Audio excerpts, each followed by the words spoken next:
ಇವತ್ತು 5 ಕಾರ್ಯಕ್ರಮಗಳು ಸಮೇತ ನಾವು ಅದನ್ನು ಅನೌನ್ಸ್ ಮಾಡಿದಾಗ ಈ ಬಿಜೆಪಿಯವರು ಮತ್ತು JDS ಅವರು ಇದು ಮಾಡಲಿಕ್ಕೆ ಆಗೋದಿಲ್ಲ, ಇದು ಚುನಾವಣಾ ಗಿಮಿಕ್ ಎಂದು ಹೇಳಿದರು. ಆದರೆ ನಮ್ಮ ಮುಖ್ಯಮಂತ್ರಿ ಸಿದ್ದರಾಮಯ್ಯಜಿಯವರು ಹೀಗೆ ರಾಹುಲ್ ಗಾಂಧಿಯವರು ಒಂದು ಮಾತು ಹೇಳಿದರು, ಮೊದಲನೇ ಕ್ಯಾಬಿನೆಟ್ ಅಲ್ಲಿ ನೀವು ಈ ನಿರ್ಧಾರ ತಗೋಬೇಕು, 5 ಕಾರ್ಯಕ್ರಮಗಳನ್ನು ಜಾರಿಗೆ ತರಬೇಕೆಂಬುದಾಗಿ ಹೇಳಿ ಬಹುಶಃ ಯಾವುದೇ ಚುನಾಯಿತ ಸರ್ಕಾರಗಳು ಸಮೇತ ಆ ಕೆಲಸ ಮಾಡಿರಲಿಲ್ಲ. ಆದರೆ ನಮ್ಮ ಮುಖ್ಯಮಂತ್ರಿಯವರ ನಾಯಕತ್ವದಲ್ಲಿ DK ಶಿವಕುಮಾರ್ ಅವರ ಕಾಂಗ್ರೆಸ್ ಪಕ್ಷ ಅಧ್ಯಕ್ಷರಾಗಿ ಮೊದಲನೇ ಕ್ಯಾಬಿನೆಟ್ ಅಲ್ಲಿ 5 ಕಾರ್ಯಕ್ರಮಗಳನ್ನು ಜಾರಿಗೆ ಕೊಡುವಂತ ಕೆಲಸಗಳು ಮಾಡಿದ್ವಿ. ಬಹುಶಃ ಈ 5 ಕಾರ್ಯಕ್ರಮಗಳು ಸಮೇತ ಈ ರಾಜ್ಯದಲ್ಲಿ ಇವತ್ತು ಜಾರಿಗಿದೆ.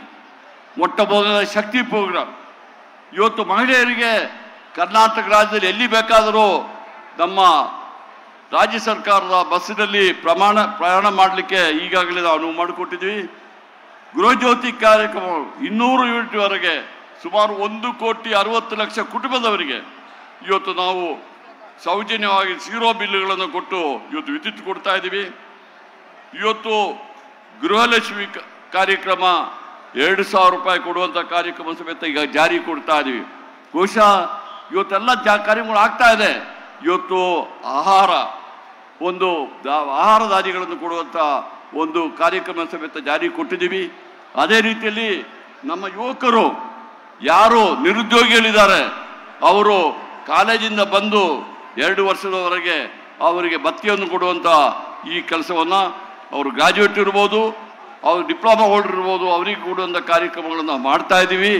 ಈ ಕಾರ್ಯಕ್ರಮಗಳು ನಮ್ಮ ಕರ್ನಾಟಕ ರಾಜ್ಯದಲ್ಲಿ ಕಾಂಗ್ರೆಸ್ ಸರ್ಕಾರ ಎಲ್ಲಿವರೆಗೆ ಇರ್ತದೆ ಅಲ್ಲಿವರೆಗೆ ಈ ಕಾರ್ಯಕ್ರಮ ಅದು 55,000 ಅಲ್ಲ 60,000 ಕೋಟಿ ಖರ್ಚಾದರೂ ಪರವಾಗಿಲ್ಲ, ಜನರಿಗೋಸ್ಕರ ಇರೋ ಈ ಕಾರ್ಯಕ್ರಮ ಮಾಡ್ತೀವಿ ಎಂಬ ಈ ಭರವಸೆಯನ್ನು ನಮ್ಮ ಕಾಂಗ್ರೆಸ್ ಪಕ್ಷ, ನಮ್ಮ AICC ಅವರು ಮತ್ತು KPCC ಅವರು ಕೊಟ್ಟಿದ್ದಾರೆ ಎಂಬ ಮಾತನ್ನು ಈ ಸಂದರ್ಭದಲ್ಲಿ ವಿರೋಧ ಪಕ್ಷದವರಿಗೆ ಹೇಳಲಿಕ್ಕೆ ಇಚ್ಛೆ ಪಡ್ತಾ ಇದ್ದೀನಿ.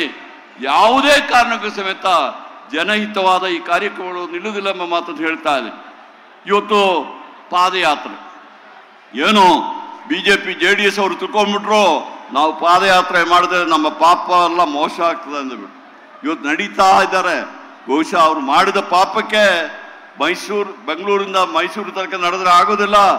ಇಡೀ ರಾಜ್ಯ ಮಟ್ಟದಲ್ಲಿ ಒಂದು 5 ಸತಿ ಪ್ರದಕ್ಷಿಣೆ ಪಾದಯಾತ್ರೆ ಮಾಡಿದ್ರೆ, ರಾಷ್ಟ್ರ ಮಟ್ಟದಲ್ಲಿ ಪಾದಯಾತ್ರೆ ಮಾಡಿದ್ರೆ ಮಾತ್ರ ಬಹುಶಃ ಜನ ಅವರಿಗೆ ಕ್ಷಮಿಸಬಹುದು ಎಂಬ ಮಾತನ್ನು ಹೇಳ್ತಾ ಇದ್ದೀನಿ. ಇವತ್ತು ಒಂದು ವಿಚಾರ ಹೇಳಲಿಕ್ಕೆ ಇಚ್ಛೆ ಪಡ್ತಾ ಇದ್ದೀನಿ. ನಾನು ಸಮೇತ ಸಿದ್ದರಾಮಯ್ಯಜಿಯವರ ಕ್ಯಾಬಿನೆಟ್ ಅಲ್ಲಿ 2013 ಇಸ್ವಿಯಿಂದ ಇದ್ದೀನಿ. ಅವರಷ್ಟು ಒಳ್ಳೆಯ ಒಬ್ಬ ಮುಖ್ಯಮಂತ್ರಿಯರನ್ನ ಬಹುಶಃ ಬೇರೆಯವರು ಇದ್ದಿರ್ಬೋದು, ಇಲ್ಲ ಅಂದಿಟ್ಟಲ್ಲ. ಆದರೂ ಅವರು ಜನಪರ ವಿಚಾರದಲ್ಲಿ ಜನರ ಒಂದು ಪರವಾಗಿ ಕಾರ್ಯಕ್ರಮ ಮಾಡೋದಲ್ಲಿ ಎಷ್ಟು ಕಾಳಜಿ ಇದೆ ಎಂಬುದನ್ನು ನಾನು ನೋಡಿದ್ದೀನಿ. ಬಹುಶಃ ಇವತ್ತು ಅವ್ರ ಮೇಲೆ ಏನೇನು ಆರೋಪ ಇಲ್ಲ, ಆದರೆ ಸುಳ್ಳು ಆರೋಪವನ್ನು ಮಾಡಿ ಇವತ್ತು ಈ BJP ಮತ್ತು JDS ಅವರು ಪ್ರಯತ್ನ ಮಾಡ್ತಿದ್ದಾರೆ. ಆದರೆ ಜನಕ್ಕೆ ಇದು ಗೊತ್ತಾಗಿದೆ, ಅವ್ರು ಏನು ಹೇಳ್ತಿದ್ದಾರೆ. ನಾನು ಹೆಚ್ಚಿಗೆ ಮಾತಾಡ್ಲಿಕ್ಕೆ ಹೋಗೋದಿಲ್ಲ, ಯಾಕೆ ಸಾಕಷ್ಟು ಜನ ಭಾಷಣ ಮಾಡೋರು ಇದ್ದಾರೆ. ಆದರೆ ಒಂದೇ ಒಂದು ಮಾತನ್ನ ಮುಖ್ಯಮಂತ್ರಿ ಸಿದ್ದರಾಮಯ್ಯಜಿಯವರು ಒಂದು ಮಾತು ಹೇಳಿದರು. ಏನಂತ ಹೇಳಿದ್ರೆ, ನಾನು ಯಾವುದೇ ಇಲ್ಲಿಗಾಲಿಟಿ ಮಾಡಲಿಲ್ಲ, ನ್ಯಾಯವನ್ನು ಬಿಟ್ಟು ಯಾವುದೂ ಮಾಡಲಿಲ್ಲ ನಾನು ಎಂಬ ಮಾತನ್ನು ಹೇಳಿದ್ದಾರೆ. ಅದೇ ಸಂದರ್ಭದಲ್ಲಿ ವಿರೋಧ ಪಕ್ಷದವರಿಗೆ ಅವರು ಮಾತು ಹೇಳಿದರು, ಯಾವುದಾದ್ರು ಇಲ್ಲಿಗಾಲಿಟಿ ಇದ್ದರೆ ನೀವು ಎವಿಡೆನ್ಸ್ ಕೊಡಿ ಅಂತ ಹೇಳಿದ್ರು. ನಾನು ಸಮೇತ ನೋಡ್ತಾ ಇದ್ದೀನಿ ಏನು ಇವರು ಆಪಾದನೆ ಮಾಡ್ತಾರೆ ಅಂದ್ಬಿಟ್ಟು. ನಾನು ಸಮೇತ ಈ ರಾಜ್ಯದ HUD ಮಿನಿಸ್ಟ್ರು, ಎಲ್ಲ ಹೌಸಿಂಗ್ ಅರ್ಬನ್ ಡೆವಲಪ್ಮೆಂಟ್ಗೆ ಮಿನಿಸ್ಟರ್ ಆಗಿದೆ 1999. ಇವತ್ತು ನಾನು ಹೇಳ್ತಾ ಇದ್ದೀನಿ, ಅವರು ಯಾವುದೇ ರೀತಿಯಾಗಿ ಕಾನೂನು ಬಿಟ್ಟುಬಿಟ್ಟು ಯಾವುದಾಗಲ್ಲ. 1935 ಇಸ್ವಿಯಲ್ಲಿ ನಮ್ಮ ಶ್ರೀಲಿಂಗ ಎಂಬುವರಿಗೆ ಆಕ್ಷನಲ್ಲಿ ತಗೊಂಡಿದ್ದ ಲ್ಯಾಂಡು 3 ಎಕರೆ 16 ಗುಂಟೆ. ತದನಂತರ ಆ ಲ್ಯಾಂಡನ್ನು ನಮ್ಮ ಸರ್ಕಾರ, ಅಂದಿನ ಸರ್ಕಾರ ಅವತ್ತು ನೋಟಿಫೈ ಮಾಡ್ತಾರೆ. ಆಗ ಶ್ರೀಲಿಂಗ ಅವರ ಮಗ ದೇವರಾಜ್ ಅವರು ಅದನ್ನು ಕೈ ಬಿಡಬೇಕು ಎಂಬುದಾಗಿ ಅರ್ಜಿ ಕೊಡ್ತಾರೆ. ಅರ್ಜಿ ಕೊಟ್ಟ ಮೇಲೆ ಅದು ಹೈ ಲೆವೆಲ್ ಕಮಿಟಿ ಹೋಗಿ ಅವತ್ತಿನ ಕಮಿಟಿಯ ಚೇರ್ಮನ್ರು ಬಾಲಸುಬ್ರಹ್ಮಣ್ಯಂ ಇದ್ದರು. ಬಹುಶಃ ಅವರು ಒಳ್ಳೆಯ ಒಂದು ಆಫೀಸರು, ನನಗೆ ಗೊತ್ತಿರುವಂಗೆ. ಅವತ್ತು ಅವರು ಇದರ ಕೈ ಬಿಡಬೇಕೆಂಬುದಾಗಿ ಹೇಳಿ ಅವತ್ತು ಕೈ ಬಿಟ್ಟಿದ್ದರು. ನಂತರ ಮಲ್ಲಿಕಾರ್ಜುನ ಸ್ವಾಮಿ ಅವರಿಗೆ ಆ ಲ್ಯಾಂಡನ್ನ ಹಲವಾರು ವರ್ಷಗಳಾದ ಮೇಲೆ ಮಾಡ್ತಾರೆ. ಮಲ್ಲಿಕಾರ್ಜುನ ಸ್ವಾಮಿಯವರು ನಮ್ಮ ಸಿದ್ದರಾಮಯ್ಯ ಧರ್ಮಪತ್ನಿಯ ಸಹೋದರ. ಅವರು ಸಮೇತ ತಾವು ಕೈಕಿತ್ತ ಇದ್ದ ಲ್ಯಾಂಡನ್ನ ತಮ್ಮ ಸಹೋದರಿಗೆ ಇಷ್ಟದಾನವಾಗಿ ಅವರು ಕೊಡ್ತಾರೆ. ಇದರಲ್ಲಿ ಯಾವ ಕಾನೂನು ಬಾಹಿರ ಇದೆ ಅಂದ್ಬಿಟ್ಟು ನಾನು ಇವತ್ತು BJP ಅವ್ರನ್ನ JDS ಅವ್ರನ್ನ ಕೇಳಲಿಕ್ಕಿದೆ. ಅವ್ರೇನು ಹೇಳ್ತಿದ್ದಾರೆ, 2014ರಲ್ಲಿ ಜಾಗ ಇರಲಿಲ್ಲ ಅಂತ ಹೇಳ್ತಾರೆ. ನಾನೊಂದು ಪ್ರಶ್ನೆ ಕೇಳ್ತೀನಿ. 1935ನೇ ಇಸವಿಯಲ್ಲಿ ಹರಾಜಿನಲ್ಲಿ ನಿಂಗ ತಗೊಂಡ ಲ್ಯಾಂಡ್ ಏನಾಯಿತು? ಅವರ ದೇವರಾಜ ಅವರಿಗೆ ಭೂ ಸ್ವಾಧೀನದಿಂದ ಬಿಟ್ಟ ಲ್ಯಾಂಡ್ ಏನಾಯಿತು? ಈ ಕನ್ವರ್ಷನ್ ಮಾಡಿದ ಲ್ಯಾಂಡ್ ಏನಾಯಿತು? ಅದು ಯಾರು ನುಂಗಿದ್ದಾರೆ, ಯಾರು ಲೂಟಿ ಮಾಡಿದ್ದಾರೆ ಅಂತ ಹೇಳಿದ್ರೆ ಅವರು ಮೂಢದವರು ಅದನ್ನ ಮಾಡಿದ್ದಾರೆ ಹೊರತು ಇವರು ಯಾರು ಲೂಟಿ ಮಾಡಿರಲಿಲ್ಲ. ಇವತ್ತು ಹೇಳ್ತಾ ಇದ್ದೀನಿ, ಇವರು 100 ಸುಳ್ಳನ್ನು ಹೇಳಿ ಇವತ್ತು ಸತ್ಯ ಮಾಡಲಿಕ್ಕೆ ಹೊರಟಿದ್ದಾರೆ. ಆದ್ದರಿಂದ ನಮ್ಮ ಕರ್ನಾಟಕ ರಾಜ್ಯ ಜನ ಇದನ್ನ ತಿಳ್ಕೊಳ್ತಾರೆ. ನೀವು ಮೈಸೂರವರಿಗೆ ನಿಮಗೆಲ್ಲ ಗೊತ್ತಿದೆ. ನಾವು ಸಮೇತ ಹಲವಾರು ವರ್ಷಗಳ ಕಾಲ ಅವರೊಟ್ಟಿಗೆ ಕೆಲಸ ಮಾಡಿದ್ದೀವಿ. ಅವರಷ್ಟು ಒಂದು ನಿಷ್ಠಾವಂತ, ನ್ಯಾಯಯುತವಾಗಿ ಒಂದು ಆಡಳಿತ ನಡೆಸುವವರು ಮತ್ತು ಸಾರ್ವಜನಿಕ ಜೀವನದಲ್ಲಿ ಯಾವುದೇ ಕಪ್ಪು ಚುಟ್ಟಲಿಕ್ಕೆ ಇಲ್ಲದೆ ಇವತ್ತು ಮಾಡಿದ್ದಾರೆ ಎಂಬ ಮಾತನ್ನು ಹೇಳಿ ನನಗೆ ಅವಕಾಶ ಮಾಡಿಕೊಟ್ಟು ತಮಗೆ ವಂದಿಸಿ ನನ್ನ ಮಾತುಗಳನ್ನು ಮುಗಿಸ್ತಾ ಇದ್ದೀನಿ. ಜೈ ಹಿಂದ್, ಜೈ ಕರ್ನಾಟಕ. ಸನ್ಮಾನ್ಯ KJ ಜಾರ್ಜ್ ಸಾಹೇಬರಿಗೆ ಧನ್ಯವಾದಗಳು. ವೇದಿಕೆ ಹಿಂಭಾಗದಲ್ಲಿ ಯಾರು PAಗಳು ಮತ್ತು ಗನ್ಮ್ಯಾನ್ಗಳು ನಿಂತಿದ್ದೀರಾ, ದಯಮಾಡಿ ಸ್ಥಳಾವಕಾಶ ಮಾಡಿಕೊಡ್ಬೇಕು. ಮುಖ್ಯಮಂತ್ರಿಗಳು ಅಧ್ಯಕ್ಷರು ಬರ್ತಾ ಇದ್ದಾರೆ, ದಯಮಾಡಿ ಅಲ್ಲಿ ಎಲ್ಲರೂ ಕೂಡ ಅಡ್ಡ ಇದ್ದೀರಾ. ಗನ್ಮ್ಯಾನ್ಗೆಲ್ಲ ದಯಮಾಡಿ ಎಲ್ಲ. ಈಗ ಸಭೆಯನ್ನು ಉದ್ದೇಶಿಸಿ ಕರ್ನಾಟಕ ಸರ್ಕಾರದ ಲೋಕೋಪಯೋಗಿ ಸಚಿವರಾದಂಥ ಸನ್ಮಾನ್ಯ ಸತೀಶ್ ಜಾರಕಿಹೊಳಿ ಸಾಹೇಬರು ಮಾತಾಡಬೇಕು ಅಂತೇಳಿ ಮನವಿ ಮಾಡ್ಕೊಳ್ತಾನೆ. ಒಂದು ನಿಮಿಷ ಸತೀಶ್ ಜಾರಕಿಹೊಳಿ ಸಾಹೇಬ್ರೆ, ಒಂದು ನಿಮಿಷ. ನಾರಾಯಣ ಸ್ವಾಮಿ, ದಯವಿಟ್ಟು ಇಲ್ಲಿ ಜಾಗ ಮಾಡ್ಕೊಡಿ, ಇಲ್ಲಿ ಓಡಾಡ್ಲಿಕ್ಕೆ. ಗನ್ಮೆನ್ಗಳೆಲ್ಲ ಹೊರಗಡೆ ಹೋಗಿ, ದಯವಿಟ್ಟು ಈ ಕಾರ್ಯಕ್ರಮ ನಡೀಬೇಕು. ಬನ್ನಿ, ಗನ್ಮೆನ್ಗಳೆಲ್ಲ ಹೊರಗಡೆ ಹೋಗಿ ಆ ಕಡೆ ನಿಂತ್ಕೊಳ್ಳಿ ಪ್ಲೀಸ್. ನಿಮ್ ರಿಕ್ವೆಸ್ಟ್ ಮಾಡ್ತಾ ಇದ್ದೀನಿ, ಬನ್ನಿ ಎಲ್ಲರೂ. ಆಮೇಲೆ ಇಲ್ಲಿ ಜಾಗ ಮಾಡ್ಕೊಳ್ಳಿ. MLAಗಳಿಗೆ ಜಾಗ ಇಲ್ಲ ಇಲ್ಲಿ. ನಮ್ಮ ಆಫೀಸ್ ಬೇರರ್ಸು ಯಾರಿದ್ದೀರಿ, ದಯವಿಟ್ಟು MLAಗಳಿಗೆ ಜಾಗ ಮಾಡಿಕೊಟ್ಟು ಈ ಕಡೆ ಬನ್ನಿ. ಇದು ಆರ್ಗನೈಸೇಷನ್ ಇಂದ ಬಂದಿರೋರು ದಯವಿಟ್ಟು ಬಂದು ಅವ್ರಿಗೆ ಜಾಗ ಮಾಡಿಕೊಡಿ, ಎದ್ಬಿಟ್ಟು ಜಾಗ ಮಾಡಿ ಇಲ್ಲಿ ಬರೋದಕ್ಕೆ. MLAಗಳೆಲ್ಲ ಪಾಪ ಅಲ್ಲೆಲ್ಲ ನಿಂತಿದ್ದಾರೆ. ಆಮೇಲೆ PAಗಳೆಲ್ಲ ದಯವಿಟ್ಟು ಹೊರಗಡೆ ಬನ್ನಿ ಪ್ಲೀಸ್. ಬನ್ನಿ ಹೊರಗಡೆ, ಹೇಳೋದ್ರಲ್ಲ ಅಲ್ಲ, ನಡೀರಿ ನೀವೆಲ್ಲ ಸ್ವಲ್ಪ. ಓಕೆ,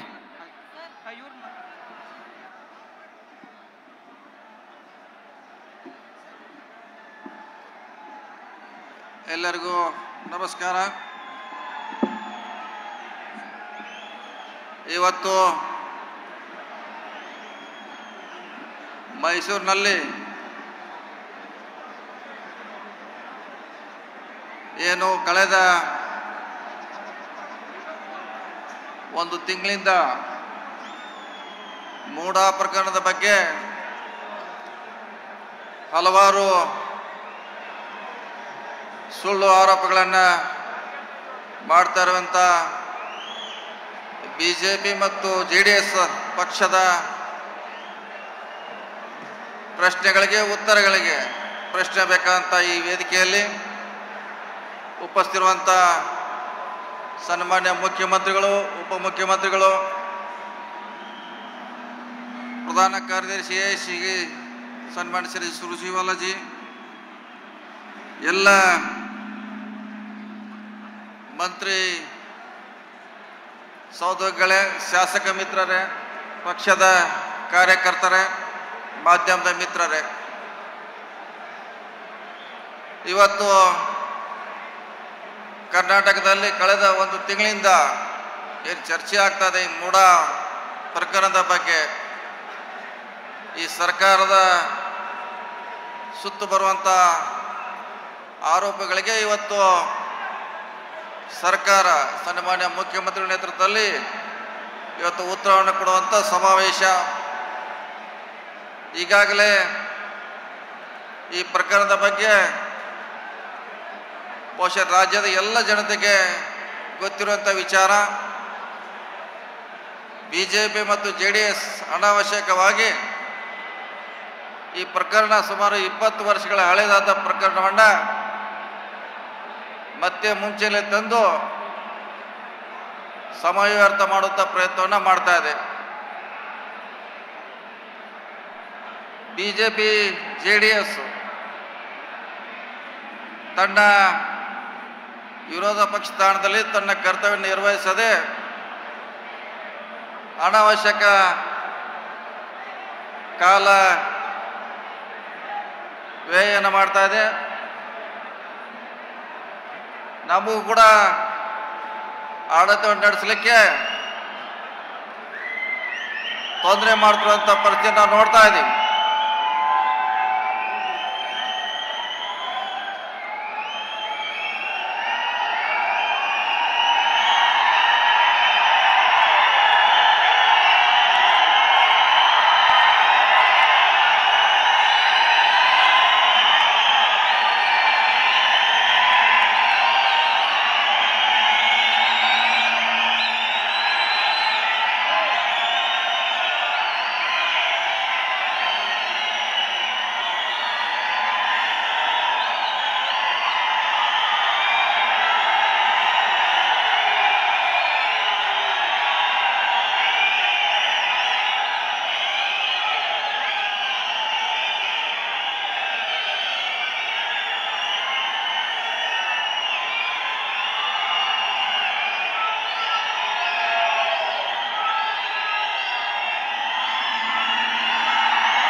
बोलो भारत माता के सिद्धरामಯ್ಯ ಸಾಹೇಬರಿಗೆ ಕಾಂಗ್ರೆಸ್ ಪಕ್ಷಕ್ಕೆ ಮಹಾತ್ಮ ಗಾಂಧೀಜಿಗೆ ಚಾಚಾ ನೆಹರೂಜಿಗೆ ಇಂದಿರಾ ಗಾಂಧೀಜಿಗೆ ಸಂವಿಧಾನಕ್ಕೆ ಕ್ವಿಟ್ ಇಂಡಿಯಾ ಚಳವಳಿ ಡೇಗೆ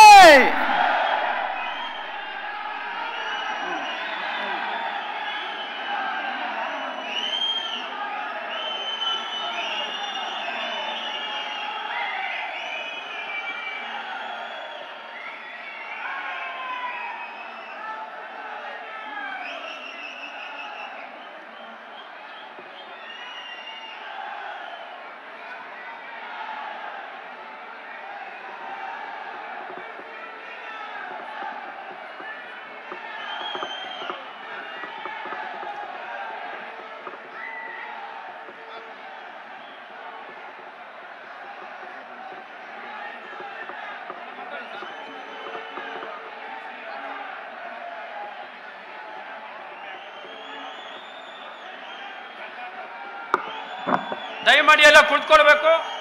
ಸನ್ಮಾನ್ಯ ಸತೀಶ್ ಜಾರಕಿಹೊಳಿ ಸಾಹೇಬರು ಮಾತಾಡ್ತಾ ಇದ್ದಾರೆ. ದಯಮಾಡಿ ಎಲ್ಲ ಕುಳಿತುಕೊಳ್ಬೇಕು ನಿಶಬ್ದ.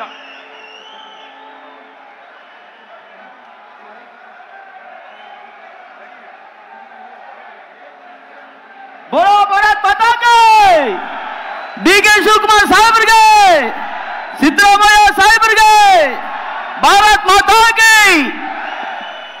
महात्मा गांधी जी के चाचा नेहरू जी के इंदिरा गांधी जी के ಅದು ಸ್ಪಿರಿಟ್. ಮತ್ತೊಮ್ಮೆ ತಮ್ಮೆಲ್ಲರ ಪರವಾಗಿ ಸನ್ಮಾನ್ಯ ಮುಖ್ಯಮಂತ್ರಿಗಳು ಸ್ವಾಗತಿಸುತ್ತಾ ಹಳೆದಾಗಿರುವಂತಹ ಪ್ರಕರಣವನ್ನ ಮತ್ತೆ ಮುಂಚೆಲೆ ತಂದು ಅನಾವಶ್ಯಕ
ಅಧ್ಯಕ್ಷರೇ ಬೇಗ ಬೇಗ ಬೇಗ.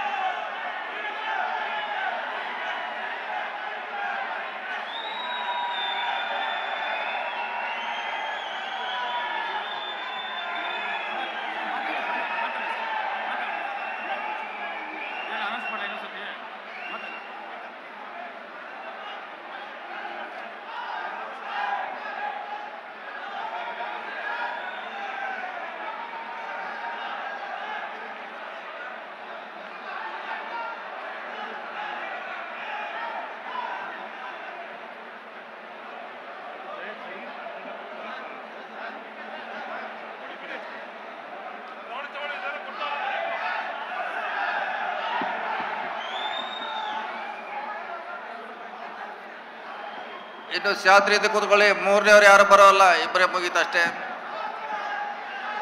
ಸೊ ಇವತ್ತು ಬಿಜೆಪಿ ಮತ್ತು JDSಗೆ ಸನ್ಮಾನ್ಯ DK ಶಿವಕುಮಾರ್ ಅವರು, ಸನ್ಮಾನ್ಯ ಸಿದ್ದರಾಮಯ್ಯ ಅವರು ಸುದೀರ್ಘವಾಗಿ ಉತ್ತರವನ್ನು ಕೊಡಲಿದ್ದಾರೆ. ಅದಕ್ಕಾಗಿ ಈ ವಿರೋಧ ಪಕ್ಷದವ್ರಿಗೂ ಒಂದು ಕಿವಿ ಮಾತಿದೆ. ತಾವು ಅಧಿಕಾರದಲ್ಲಿದ್ದಾಗ ಮಾಡಿರುವ ಹಲವಾರು ಹಗರಣಗಳು, ಇವತ್ತು ತಾವು ವಿರೋಧ ಪಕ್ಷದಲ್ಲಿ ಇದ್ದೀರಿ ಅಂದ ತಕ್ಷಣ ತಮ್ಮ ಜವಾಬ್ದಾರಿ ಅಷ್ಟಕ್ಕೆ ಮುಗಿಯೋಲ್ಲ. ತಾವು ಸರ್ಕಾರದಲ್ಲಿದ್ದ ಮಾಡಿದ ಹಗರಣಗಳು ಇವತ್ತು ಜೀವಂತವಾಗಿರ್ತಾವ, ಶಾಶ್ವತವಾಗಿರ್ತಾವ. ಅದಕ್ಕೆ ಉತ್ತರ ಕೊಡುವಂಥ ಪ್ರಯತ್ನ ಜವಾಬ್ದಾರಿ ನಿಮ್ಮದು ಕೂಡ ಆಗಿದೆ. ಈಗ ಸರ್ಕಾರದಲ್ಲಿದ್ದು ನಾವೇನೋ ಮಾಡಿದ್ದೀವಿ, ಈಗ ವಿರೋಧ ಪಕ್ಷದಲ್ಲಿ ಇದ್ದೀವಿ ಅನ್ನೋ ಭ್ರಮೆಯಲ್ಲಿ ತಾವು ಇರಬಾರ್ದು. ತಾವು ಬಿಟ್ಟು ಹೋದರೂ ಕೂಡ ಸುಮಾರು 27 ಪ್ರಕರಣಗಳು ಕೂಡ ಇವತ್ತು ತನಿಖೆ ನಡೀತಾ ಇದೆ. ಆ ತನಿಖೆಗೆ ತಾವೆಲ್ಲ ಜವಾಬ್ದಾರರು. ಅದಕ್ಕಾಗಿ ಒಂದು ಒಳ್ಳೆಯ ಸರ್ಕಾರವನ್ನು ತೊಂದರೆ ಮಾಡುವಂಥ ಪ್ರಯತ್ನಕ್ಕೆ ಯಾರು ಕೂಡ ಇಳಿಬಾರ್ದು. ಒಳ್ಳೆಯ ಸರ್ಕಾರ ಇದ್ರೆ ಒಳ್ಳೆಯದಕ್ಕೆ ಪ್ರೋತ್ಸಾಹ ಮಾಡಬೇಕು. ಅದಕ್ಕಾಗಿ ಇವತ್ತು ತಾವು ಒಂದು ಜನಪರ, ಬಡವರ ಪರವಾಗಿ, ಧ್ವನಿ ಇಲ್ದವರ ಪರವಾಗಿ ಇವತ್ತು ಸಿದ್ದರಾಮಯ್ಯ ನೇತೃತ್ವದ ಸರ್ಕಾರ ನಡೀತಾ ಇದೆ. ಅದನ್ನು ತಾವು ತೊಂದರೆ ಮಾಡುವಂಥ ಪ್ರಯತ್ನ ಆಗ್ತಾ ಇದೆ. ಇದು ಆಗಬಾರ್ದು. ವಿರೋಧ ಪಕ್ಷವಾಗಿ ತಮಗೆಲ್ಲ ರೀತಿಯಿಂದ ಹಕ್ಕಿದೆ ವಿರೋಧ ಮಾಡಲಿಕ್ಕೆ. ಆದರೆ ಒಂದು ಒಳ್ಳೆಯ ಸರ್ಕಾರಕ್ಕೆ ಕೂಡ ಸಪೋರ್ಟ್ ಮಾಡುವಂಥ ನಿಮ್ಮ ಕರ್ತವ್ಯ ಆಗಿದೆ. ತಾವು ಕೂಡ ಕೋವಿಡ್ದಲ್ಲಿ ತಮ್ಮದೇ ಪಕ್ಷ ಶಾಸಕರು 20 ರೂಪಾಯಿ ಮಾಸ್ಕನ್ನು 300 ರೂಪಾಯಿಲಿ ಖರೀದಿ ಮಾಡಿದ ಆರೋಪ ಮಾಡಿದ್ದಾರೆ. ಮೆಡಿಕಲ್ ಕಾಲೇಜಲ್ಲಿ 200 ಕೋಟಿ ಇದ್ದಿದ್ದು 400 ಕೋಟಿಗೆ ಮಾಡೋಂಥ ಆರೋಪ ಇದೆ. ಸುಮಾರು ಆರೋಪಗಳು ನಿಮ್ಮ ಮೇಲೆ ಇದೆ. ಅದು ಈಗಾಗಲೇ ತನಿಖೆಯಲ್ಲಿದೆ. ಅದಕ್ಕಾಗಿ ತಾವು ಒಬ್ಬರಿಗೆ ತೊಂದರೆ ಕೊಡ್ಲಿಕ್ಕೆ ಹೋದ್ರೆ ತಾವು ಕೂಡ ತೊಂದರೆಯಲ್ಲಿ ಸಿಕ್ಕಾಕೊಳ್ಳೋದು ಕೂಡ ತಾವು ಮರಿಬಾರ್ದು. ಅದಕ್ಕಾಗಿ ತಾವು ತಮ್ಮ ಜವಾಬ್ದಾರಿಯಿಂದ ದೂರ ಹೋಗ್ಲಿಕ್ಕೆ ಸಾಧ್ಯ ಇಲ್ಲ. ತಾವು ವಿರೋಧ ಪಕ್ಷದಲ್ಲಿದ್ದರೂ ಕೂಡ ನಿಮ್ಮ ಮೇಲೆ ಕೂಡ ಹಲವಾರು ತನಿಖೆಯನ್ನು ನಡೀತಾ ಇದೆ ಅನ್ನೋ ಮಾತನ್ನು ಹೇಳುತ್ತಾ, ಈ ಘಟನೆಯಿಂದ ಸಿದ್ದರಾಮಯ್ಯ ಅವ್ರನ್ನ ಬಹುಶಃ ನೀವೆಲ್ಲ ಮತ್ತೆ ಗಟ್ಟಿಗೊಳಿಸಿದ್ರೆ ಅಂತ ನನ್ನ ಭಾವನೆ. ಮತ್ತೆ ಅವ್ರಿಗೆ ಶಕ್ತಿ ತುಂಬಿದರೆ, ಗಟ್ಟಿಗೊಳಿಸಿದರೆ, ನಮ್ಮ ಸರ್ಕಾರವನ್ನು ಮತ್ತೆ ತಾವು ಗಟ್ಟಿಗೊಳಿಸಿದ್ರೆ ಅಂತ ನನ್ನ ಭಾವನೆ. ಅದಕ್ಕಾಗಿ ನಾವು ಒಳ್ಳೆಯ ರೀತಿಯಿಂದ ಸರ್ಕಾರ ನಡೀತಾ ಇದೆ. ನಾವು ಕಾನೂನು ರೀತಿಯಿಂದ ಹೋರಾಟ ಮಾಡಲಿಕ್ಕೆ ಬದ್ಧರಾಗಿದ್ದೀವಿ ಅನ್ನೋ ಮಾತನ್ನು ಮತ್ತೊಮ್ಮೆ ಹೇಳ್ತಾ, ಈ ಘಟನೆ, ಈ ಸಮಾವೇಶ ಸಿದ್ದರಾಮಯ್ಯ ಅವರಿಗೆ ಮತ್ತು ಕಾಂಗ್ರೆಸ್ ಪಕ್ಷಕ್ಕೆ ಮತ್ತೆ ಒಂದು ಶಕ್ತಿ ಕೊಟ್ಟಿದೆ ಅಂತ ಹೇಳಿ ನನ್ನ ಮಾತು ಮುಗಿಸ್ತು. ನಮಸ್ಕಾರ ಎಲ್ಲ.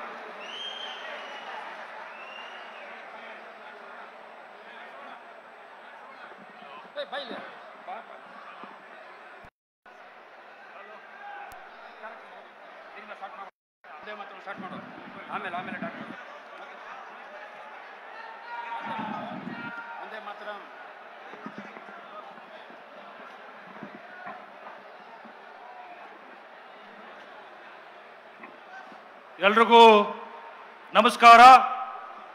ಈಗ ಮಾನ್ಯ ಗಣ್ಯರ ಸೂಚನೆ ಮೇರೆಗೆ ಈ ಐತಿಹಾಸಿಕ ಜನಾಂದೋಲನ ಸಮಾವೇಶವನ್ನ ಅಧಿಕೃತವಾಗಿ ಆರಂಭ ಮಾಡ್ತಾ ಇದ್ವಿ. ಮೊದಲಿಗೆ ಸೇವಾದಳದ ಪದಾಧಿಕಾರಿಗಳಿಂದ ಒಂದೇ ಮಾತರಂ.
ಒಂದೇ ಮಾತರಂ ಗೀತೆಯನ್ನು ನಡೆಸಿಕೊಟ್ಟಂತ ಮಾನ್ಯ ಸೇವಾದಳ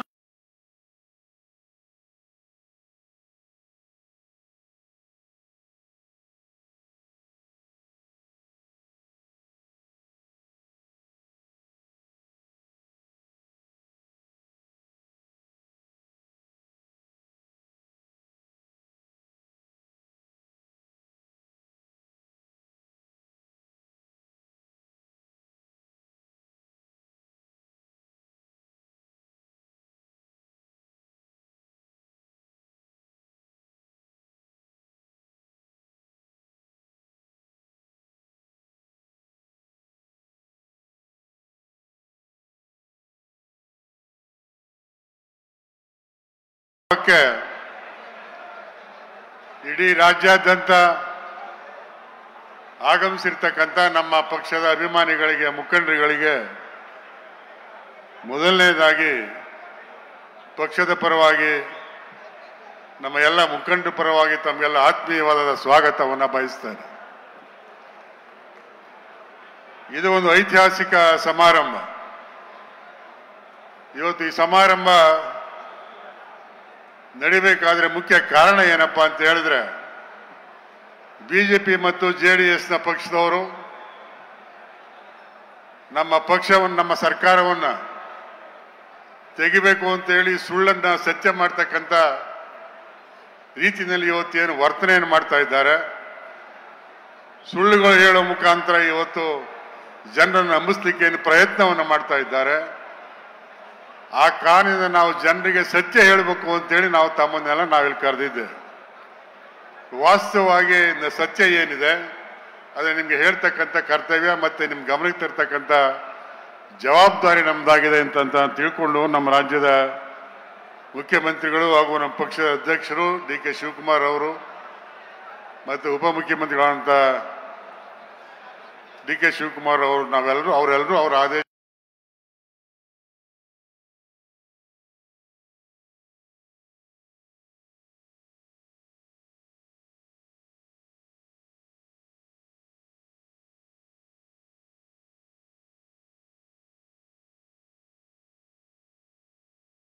ತಮಗೆ ನಾನು ಧನ್ಯವಾದವನ್ನು ಹೇಳ್ತಾ ಈ ಕಾರ್ಯಕ್ರಮಕ್ಕೆ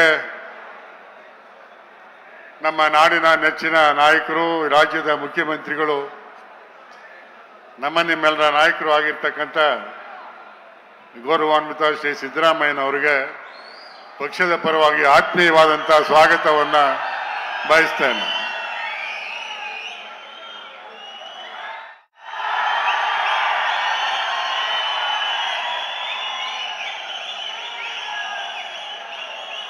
ಹಾಗೆ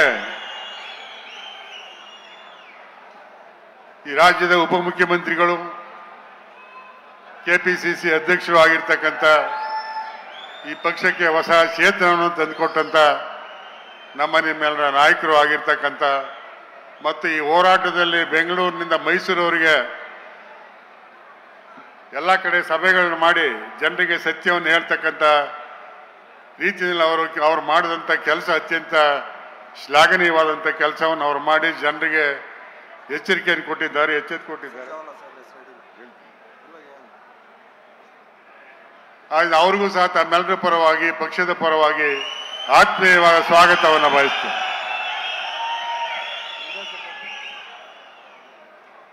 ರಾಷ್ಟ್ರೀಯ ಪಕ್ಷದ ಪ್ರಧಾನ ಕಾರ್ಯದರ್ಶಿಗಳು, ಕರ್ನಾಟಕ ರಾಜ್ಯದ ಉಸ್ತುವಾರಿಗಳು ಆಗಿರ್ತಕ್ಕಂಥ ಮತ್ತು ನಮ್ಮ ಈ ಕಳೆದ ಅಸೆಂಬ್ಲಿ ಚುನಾವಣೆಯಲ್ಲಿ ಪಕ್ಷವನ್ನು ಗೆಲುವಿಗೆ ತಂದು ನಿಲ್ಲಿಸಿದಂಥ ನಮ್ಮ ಸುರ್ಜೇವಾಲಾ ಸಾಹೇಬರಿಗೂ ಸಹ ತಮ್ಮೆಲ್ಲರ ಪರವಾಗಿ ಆತ್ಮೀಯವಾದಂತಹ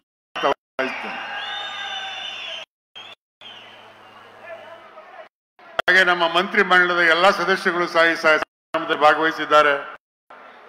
ಎಲ್ಲರೂ ಹೆಸರು ಹೇಳಲಿಕ್ಕೆ ಆಗ್ತದೆ. ಅದು ನಾನು ಎಲ್ಲ ಮಂತ್ರಿಗಳಲ್ಲಿ ಮನವಿ ಮಾಡ್ತೇನೆ, ತಯಾರು ಬೇಸರ ಮಾಡಿಕೊಳ್ಬಾರ್ದು. ತಮ್ಮೆಲ್ಲರಿಗೂ ಪಕ್ಷದ ಪರವಾಗಿ ತಮ್ಮೆಲ್ಲರಿಗೂ ಆತ್ಮೀಯವಾದಂತಹ ಸ್ವಾಗತವನ್ನು ಬಯಸ್ತೇನೆ. ಹಾಗೆ ಲೋಕಸಭಾ ಸದಸ್ಯರುಗಳು, ಗೆದ್ದಿರ್ತಕ್ಕಂಥವ್ರು, ಸೋತಿರ್ತಕ್ಕಂಥವ್ರು, ಅವ್ರಿಗೂ ಸಹ ನಾನು ಆತ್ಮೀಯವಾದಂತಹ ಸ್ವಾಗತವನ್ನು ಬಯಸ್ತೇನೆ. ಹಾಗೆ ನಮಗೆಲ್ಲ ಶಾಸಕ ಸ್ನೇಹಿತರು 224 ಜನ ಸ್ಪರ್ಧೆ ಮಾಡಿದ್ರು. 136 ಜನವನ್ನ ತಾವು ಗೆಲ್ಲಿಸ್ಕೊಟ್ಟಿದ್ದೀರಿ. 136 ಜನ ಶಾಸಕರು ಸಹ ಈ ಸಭೆಯಲ್ಲಿ ಭಾಗವಹಿಸಿದ್ದಾರೆ. ಹಾಗೆ ಸೋತವರು ಸಹ ನಮ್ಮ ಮಿತ್ರರು, ಅವರು ಸಹ ಈ ಸಭೆಯಲ್ಲಿ ಭಾಗವಹಿಸಿದ್ದಾರೆ. ಅವ್ರಿಗೂ ಸಹ ತಮ್ಮೆಲ್ಲರ ಪರವಾಗಿ ನಾನು ಪಕ್ಷದ ಪರವಾಗಿ ಆತ್ಮೀಯವಾದಂಥ ಸ್ವಾಗತವನ್ನು ಬಯಸ್ತೇನೆ. ಹಾಗೂ ವಿಧಾನ ಪರಿಷತ್ತಿನ ಸದಸ್ಯರುಗಳು, ಮಾಜಿ ವಿಧಾನ ಪರಿಷತ್ತಿನ ಸದಸ್ಯರುಗಳು ಈ ಸಮಾರಂಭದಲ್ಲಿ ಭಾಗವಹಿಸಿದ್ದಾರೆ. ಅವ್ರಿಗೂ ಸಹ ಪಕ್ಷದ ಪರವಾಗಿ ಆತ್ಮೀಯವಾದಂತಹ ಸ್ವಾಗತವನ್ನು ಬಯಸ್ತೇನೆ. ಹಾಗೆ ಪಕ್ಷದ ಎಲ್ಲ ಹಿರಿಯ ಮುಖಂಡರುಗಳು ಈ ಸಮಾರಂಭದಲ್ಲಿ ಭಾಗವಹಿಸಿದ್ದಾರೆ. ಅವ್ರಿಗೂ ಸಹ ನಾನು ಪಕ್ಷದ ಪರವಾಗಿ ಆತ್ಮೀಯವಾದ ಸ್ವಾಗತವನ್ನು ಬಯಸ್ತಾ, ಮತ್ತು ನಮ್ಮ ಸರ್ಕಾರದ ವತಿಯಿಂದ ನೇಮಕ ಆಗಿರ್ತಕ್ಕಂಥ ಎಲ್ಲ ಬೋರ್ಡ್ನ ಅಧ್ಯಕ್ಷರುಗಳಿದ್ದಾರೆ, ಪಕ್ಷದ ಪದಾಧಿಕಾರಿಗಳಿದ್ದಾರೆ, ಮುಂಚೂಣಿ ಘಟಕದ ಅಧ್ಯಕ್ಷರುಗಳಿದ್ದಾರೆ. ಎಲ್ಲರಿಗೂ ಸ್ವಾಗತವನ್ನು ಬಯಸ್ತಾ, ನಮ್ಮ ಜಿಲ್ಲಾ ಅಧ್ಯಕ್ಷರು ಮತ್ತು ನಮ್ಮ ಟೌನ್ ಅಧ್ಯಕ್ಷರುಗಳು ಇಬ್ಬರಿಗೂ ನಾನು ಆತ್ಮೀಯವಾಗಿ ಸ್ವಾಗತವನ್ನು ಬಯಸ್ತಾ, ನಾನು ತಮ್ಮಲ್ಲಿ ನನ್ನ ಮನವಿ ಏನಪ್ಪ ಅಂತ ಹೇಳಿದ್ರೆ, ತಾವೆಲ್ಲ ಬಹಳ ದೂರದ ಊರುಗಳಿಂದ ದೊಡ್ಡ ಸಂಖ್ಯೆಯಲ್ಲಿ ಬಂದಿದ್ದೀರಿ. ಇದು ಒಂದು ಹೋರಾಟದ ಒಂದು ಸಭೆ, ಇದು ಜನಾಂದೋಲನ ಸಭೆ, ಇದು ಹೋರಾಟ. ಇದು ಯಾರು ಇವತ್ತು ನಮ್ಮ ವಿರುದ್ಧ ಷಡ್ಯಂತ್ರವನ್ನು ಮಾಡ್ತಾ ಇದ್ದಾರೆ, ಸರ್ಕಾರವನ್ನ ಕಿತ್ತಾಕ್ಬೇಕು ಅಂತಕ್ಕಂಥ ಪ್ರಯತ್ನ ಮಾಡ್ತಾ ಇದ್ದಾರೆ, ಅವರ ವಿರುದ್ಧವಾದಂಥ ಹೋರಾಟ. ಮತ್ತೆ ನಮ್ಮ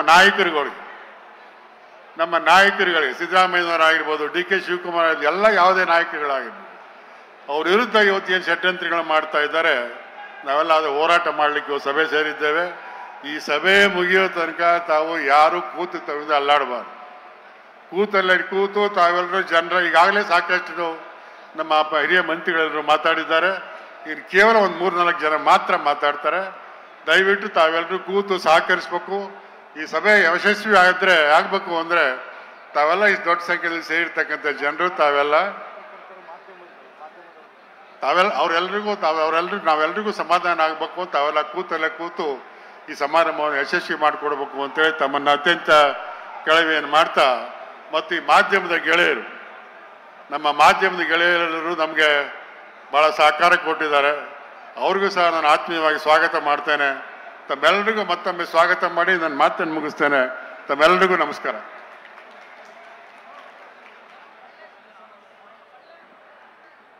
ಮಾನ್ಯ ಸಚಿವರಿಗೂ ಕೂಡ ಈ ಜನಾಂದೋಲನ ಸಮಾವೇಶದಲ್ಲಿ ಸ್ವಾಗತವನ್ನು ಹೇಳ್ತಾ, ಈಗ ಪ್ರಾಸ್ತಾವಿಕ ನುಡಿ ಕಾಂಗ್ರೆಸ್ ಪಕ್ಷದ ಹಿರಿಯರು, ಮಾನ್ಯ ಸಮಾಜ ಕಲ್ಯಾಣ ಖಾತೆ ಸಚಿವರು ಹಾಗೂ ಮೈಸೂರು ಜಿಲ್ಲಾ ಉಸ್ತುವಾರಿ ಸಚಿವರಾದಂಥ ಡಾಕ್ಟರ್ ಎಸ್ ಸಿ ಮಾದೇವಪ್ಪ ಸಾಹೇಬರು ಈ ಸಭೆಯ ಪ್ರಾಸ್ತಾವಿಕ ನುಡಿ ಆಡಬೇಕಂತ ವಿನಂತಿ ಮಾಡ್ತೀನಿ.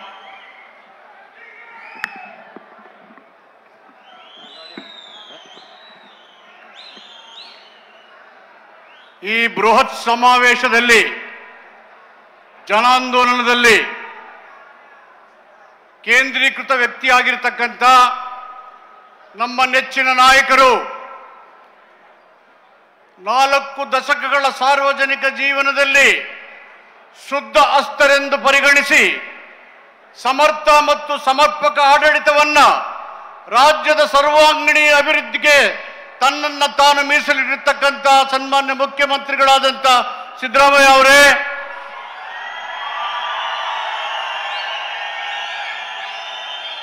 ರಾಜ್ಯದ ಕಾಂಗ್ರೆಸ್ಸಿನ ನೇತೃತ್ವವನ್ನು ವಹಿಸಿ ಹಗಲು ರಾತ್ರಿ ರಾಜ್ಯದ ಮೂಲೆ ಮೂಲೆಯಲ್ಲಿ ಕಾಂಗ್ರೆಸ್ ಕಾರ್ಯಕರ್ತರ ಜೊತೆಯಲ್ಲಿ ಕಾಲಿಗೆ ಚಕ್ರವನ್ನು ಕಟ್ಟಿ 2013ನೇ ಇಸ್ವಿನಲ್ಲಿ 135 ಜನ ಶಾಸಕರು ವಿಧಾನಸಭೆಗೆ ಆಯ್ಕೆಯಾಗಲಿಕ್ಕೆ ತನ್ನನ್ನು ತಾನು ತೊಡಗಿಸಿಕೊಂಡಿರ್ತಕ್ಕಂಥ ಕೆಪಿಸಿಸಿ ಅಧ್ಯಕ್ಷರು, ಉಪಮುಖ್ಯಮಂತ್ರಿಗಳಾದಂತಹ ಸನ್ಮಾನ್ಯ ಆತ್ಮೀಯರಾದಂಥ ಡಿ.ಕೆ. ಶಿವಕುಮಾರ್ ಅವರೇ,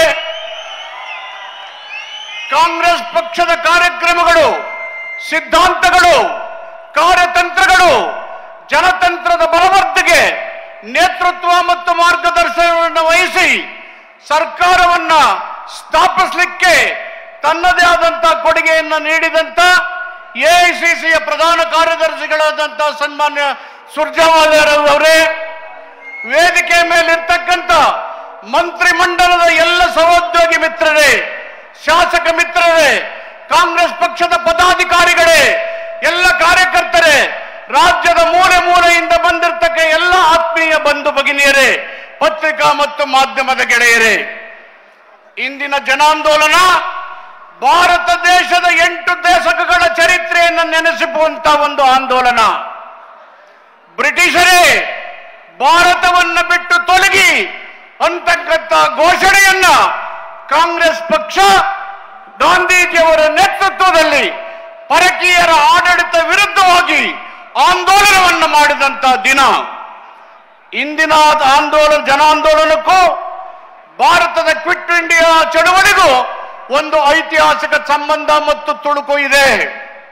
ಬಂಧುಗಳೇ, ಈ ಕಾರ್ಯಕ್ರಮವನ್ನು ಆಯೋಜಿಸತಕ್ಕಂಥದ್ದು ವಿಷಯ ಇಲ್ಲದೆ ಇರತಕ್ಕಂಥ ವಿಷಯಗಳಿಗೆ ಉತ್ತರವನ್ನು ಕೊಡಲಿಕ್ಕೆ ಅಲ್ಲ. ಈ ಕಾರ್ಯಕ್ರಮ ಕಾಂಗ್ರೆಸ್ ಪಕ್ಷ ಸ್ವಾತಂತ್ರ್ಯವನ್ನು ತಂದುಕೊಟ್ಟ ಮೇಲೆ ಅದರ ಉದ್ದೇಶಗಳು ಕೋಮುವಾದ ಮತ್ತು ಮತೀಯವಾದದ ರಾಜಕಾರಣವನ್ನು ಪ್ರತಿಪಾದನೆ ಮಾಡುವಂತ ಬಿಜೆಪಿ ಮತ್ತು ಜೆಡಿಎಸ್ ಕೂಟದಿಂದ ಗಾಡಿಗೆ ತೂರು ಹೋಗ್ತಾ ಇದ್ದಾವೆ. ಬಾಬಾ ಸಾಹೇಬ್ ಅಂಬೇಡ್ಕರ್ 1932ನೇ ಇಸ್ವಿನಲ್ಲಿ ರೌಂಡ್ ಟೇಬಲ್ ಕಾನ್ಫರೆನ್ಸ್ ಅಲ್ಲಿ civil rights of Indian citizens ಬಗ್ಗೆ ಮಾತಾಡ್ತಾ ಬ್ರಿಟಿಷರೇ ನೀವು ಅಧಿಕಾರವನ್ನು ಕೊಟ್ಟು ಹೋಗುವಾಗ ಯಾರ ಕೈಗೆ ಕೊಡ್ತಾ ಇದ್ದೀರಿ? ನೀವು ಕೊಡುವಾಗ of the people, by the people, for the people, ಜನತಂತ್ರದ ವ್ಯವಸ್ಥೆ ಆಡಳಿತವನ್ನು ಕೊಡಬೇಕು ಅಂತ ಹೇಳಿದ್ರು. ಇವತ್ತು ಕೋಮುವಾದವನ್ನು ಪ್ರತಿಪಾದನೆ ಮಾಡಿ ಜನರ ಮೂಲಭೂತ ಹಕ್ಕುಗಳನ್ನು ದಮನ ಮಾಡುವಂತಹ ಬಿಜೆಪಿಯವರು ಸ್ವಾತಂತ್ರ್ಯದ ಉದ್ದೇಶವನ್ನ ಗಾಳಿಗೆ ತೂರ್ಲಿಕ್ಕೆ ಪ್ರಯತ್ನ ಮಾಡ್ತಾ ಇದ್ದಾರೆ. ಕಳೆದ 25 ದಿನಗಳಿಂದ ಕರ್ನಾಟಕದಲ್ಲಿ ನಾನು 4 ದಶಕಗಳ ರಾಜಕೀಯ ಜೀವನವನ್ನು ಸಿದ್ದರಾಮಯ್ಯನವರ ಜೊತೆಯಲ್ಲೇ ಮಾಡ್ತಾ ಬಂದಿದ್ದೇನೆ. ನಾನು ಇಂಥ ಒಂದು ಕಾಲ್ನಡಿಗೆಯನ್ನು ನೋಡಲೇ ಇಲ್ಲ. ಯಾವುದೇ ಉದ್ದೇಶ, ಗುರಿ ಏನೂ ಇಲ್ಲದೇನೆ ಯಾವುದೋ ಒಂದು ಆಡಳಿತಾತ್ಮಕ ಘಟನೆಗಳನ್ನ ರಾಜ್ಯದ ಸಮಸ್ಯೆಯನ್ನಾಗಿ ಪ್ರತಿಬಿಂಬಿಸಿ ಕುಡಿದು ಕುಪ್ಪಳಿಸಿ ಬಿಡದೆಯಿಂದ ಮೈಸೂರಿಗೆ ಪಾದಯಾತ್ರೆ ಬರ್ತಾ ಇದ್ದಾರೆ. ಪಾದಯಾತ್ರೆ ಮಾಡಲಿಕ್ಕೆ ಯಾರ್ದು ತಕರಾರಿಲ್ಲ. ಅವರ ಪಾದಯಾತ್ರೆಯಲ್ಲಿ ರಾಷ್ಟ್ರೀಯ ಉದ್ದೇಶಗಳಿದ್ದಾವೆ. ರಾಜ್ಯದ ಹಿತ ಇದೆಯಾ? ಅಭಿವೃದ್ಧಿಯ ಪರವಾಗಿದ್ದಾರಾ? ಸಾಮಾಜಿಕ ನ್ಯಾಯ ಇದೆಯಾ? ಮಂಡಲ್ ಕಮಿಷನ್ ನ ವರದಿ ಜಾರಿ ಮಾಡಿದಾಗ ಸಂವಿಧಾನದ 16(4) ಕಾಲಂನ ಕೆಳಗಡೆ ಹಿಂದುಳಿದ ವರ್ಗಗಳ ಮೀಸಲಾತಿಯನ್ನು ಕೊಡುವ ತೀರ್ಮಾನ ಆದಾಗ ಕಮಂಡಲವನ್ನು ಹಿಡಿದು ರಥಯಾತ್ರೆಯನ್ನ ಮಾಡಿದ್ರಲ್ಲ, ಹಿಂದುಳಿದ ವರ್ಗಗಳಿಗೆ ನ್ಯಾಯ ಕೊಡಬೇಕು ಅನ್ನೋದು ನಿಮ್ಗೆ ಅನಿಸಿ ಅವತ್ತು ಪಾದಯಾತ್ರೆಗೆ ಇಳಿಲೇ ಇಲ್ವಲ್ಲ? ನೀವಿಬ್ರು ನೀವು ಬರಲೇ ಇಲ್ವಲ್ಲ? 1965ನೇ ಇಸ್ವಿನಲ್ಲಿ ಕಾಗೋಡಿನ ಭೂಮಿ ಚಳವಳಿ ಆದಾಗ ಉಳುವವನೇ ಭೂಮಿಯ ಒಡೆ ಅಂತ ಕಾಂಗ್ರೆಸ್ ಸರ್ಕಾರ ತೀರ್ಮಾನ ಮಾಡಿತು.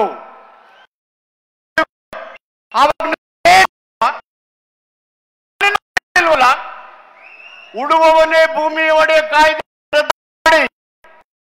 ಕೇಂದ್ರದ ಬಿಜೆಪಿ ಸರ್ಕಾರ ರೈತರು 12 ತಿಂಗಳುಗಳ ಕಾಲ ಪ್ರತಿಭಟನೆ ಮಾಡಿ 100 ಜನರನ್ನು ನೀವು ಚಳವಳಿ ಮಾಡಲೇ ಇಲ್ಲ, ಧ್ವನಿ ಎತ್ತಲೇ ಇಲ್ಲ.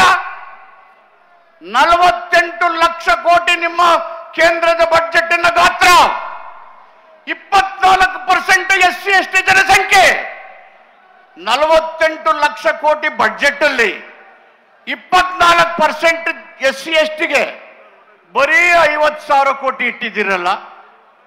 ದಲಿತರ ಪರವಾಗಿರ್ತಕ್ಕಂಥ ಚಿಂತನೆ ಇದು ನಿಮ್ಗ?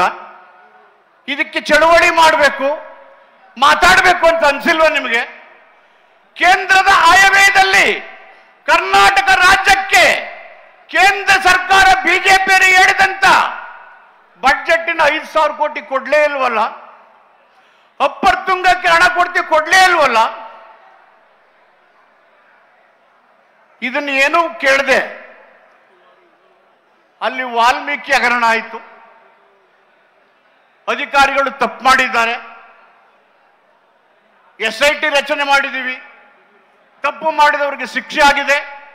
ಹಣ 1 ಕೋಟಿ ಹೋಗಿರಲಿ, 1000 ಕೋಟಿ ಇರಲಿ, ಹಣ ಹೋಗಿರೋದು ಹಣನೇ. ಅದನ್ನು ವಾಪಸ್ ತರದೆ ಬಿಡೋದೇ ಇಲ್ಲ, ತಪ್ಪು ಮಾಡಿದವ್ರನ್ನ ರಕ್ಷಣೆ ಮಾಡೋದೇ ಇಲ್ಲ ಅಂತೇಳಿ SIT ಮಾಡಿದ್ದೀವಿ. ನೀವು CBI ಕರೆಸಿದ್ದೀರಿ, ED ಕರೆಸಿದ್ದೀರಿ, ಮಲ್ಟಿ ಬ್ರಾಂಡ್ ಎನ್ಕ್ವೈರಿ ನಡೀತಾ ಇದೆ. ಇನ್ನೇನು ಮಾಡಬೇಕು? ಬ್ಯಾಂಕ್ನ ಅಧಿಕಾರಿ, ಕೇಂದ್ರ ಸರ್ಕಾರದ ಅಧೀನತಕ್ಕ ಬ್ಯಾಂಕಿನ ಅಧಿಕಾರಿ ನಾಪತ್ತೆ ಆಗಿದ್ದಾರೆ. ಫೈನಾನ್ಸ್ ಮಿನಿಸ್ಟರ್ ಅದಕ್ಕೆ ಏನು ಹೇಳ್ತಾ ಇಲ್ಲ. ಇದಕ್ಕೆ ಮಾತಾಡಕ್ಕೆ ನಿಮಗೆ ವಿಧಾನಸಭೆ ಕರೆದಿರ್ಲಿಲ್ವಾ? ನಿಮ್ಮಲ್ಲಿ ರಾತ್ರಿ ಮಲ್ಲಿಕಡಿ ಅಂತ ಹೇಳಿದ್ವಾ?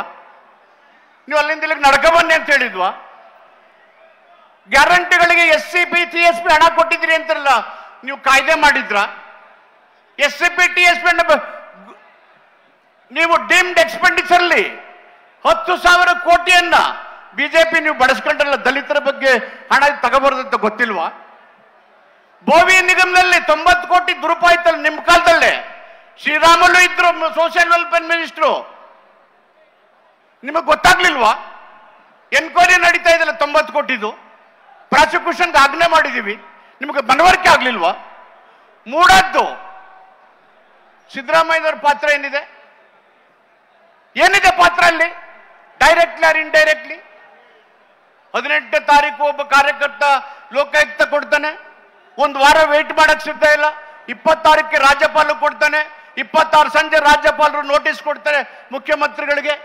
ಇದು ಮೆಕ್ಯಾನಿಕಲ್ ಕೆಲಸನ?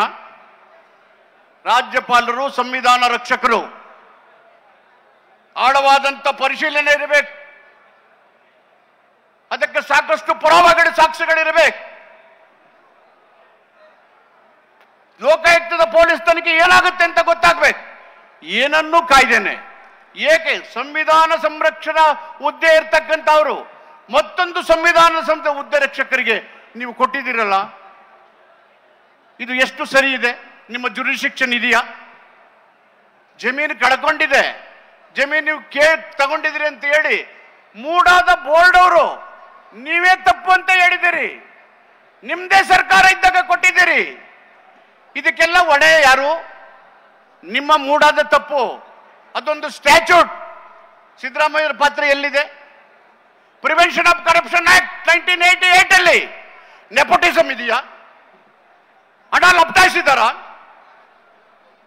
79 218 ಎಲ್ಲಿ ಅಟ್ರಾಕ್ಟ್ ಆಗುತ್ತೆ? ಕರಪ್ಷನ್ ಎಲ್ಲಿ ಅಟ್ರಾಕ್ಟ್ ಆಗುತ್ತೆ? ಇವತ್ತು ಮಂತ್ರಿಮಂಡಲದ ಸಂಪೂರ್ಣ ಮಂತ್ರಿಗಳಿದ್ದಾರೆ, ಶಾಸಕರಿದ್ದಾರೆ. ಇದು ಒಂದು ಮ್ಯಾಂಡೇಟ್ ಪಡೆದಂತ ಸರ್ಕಾರ, ಪ್ರಜಾಸತ್ತಾತ್ಮಕ ಜನರಿಂದ ಆಶೀರ್ವಾದ ಪಡೆದು ಬಂದಿರತಕ್ಕಂಥ ಸರ್ಕಾರ. ಇದು ಜನರ ಸರ್ಕಾರ. ಜನರ ಸರ್ಕಾರವನ್ನು ದಿಲ್ಲಿಯಲ್ಲಿ ಕೂತು ಪ್ಲಾನ್ ಮಾಡಿ JDS BJP ಅವರು ಮಾತಾಡಿಕೊಂಡು ನಾಟಕ ಮಾಡ್ತಾ ವಿಷಯ ಇಲ್ಲದೆ ಇರೋದನ್ನ ವಿಷಯವನ್ನ ಪರಿವರ್ತನೆ ಮಾಡಿ ಗೊಬಲ್ಸ್ ಥಿಯರಿಯನ್ನ ಹೇಳ್ತಾ ಜನರನ್ನ ಒಪ್ಸಕ್ಕೆ ಮಾತಾಡ್ತಾ ಇದ್ದೀರಲ್ಲ, ಯಾವ ನೈತಿಕ ಇದೆ? ನೈತಿಕತೆ ಇರಬೇಕಾದ್ರೆ ನಿಮ್ಗೆ ಹೋರಾಟ ಇರಬೇಕಲ್ಲ.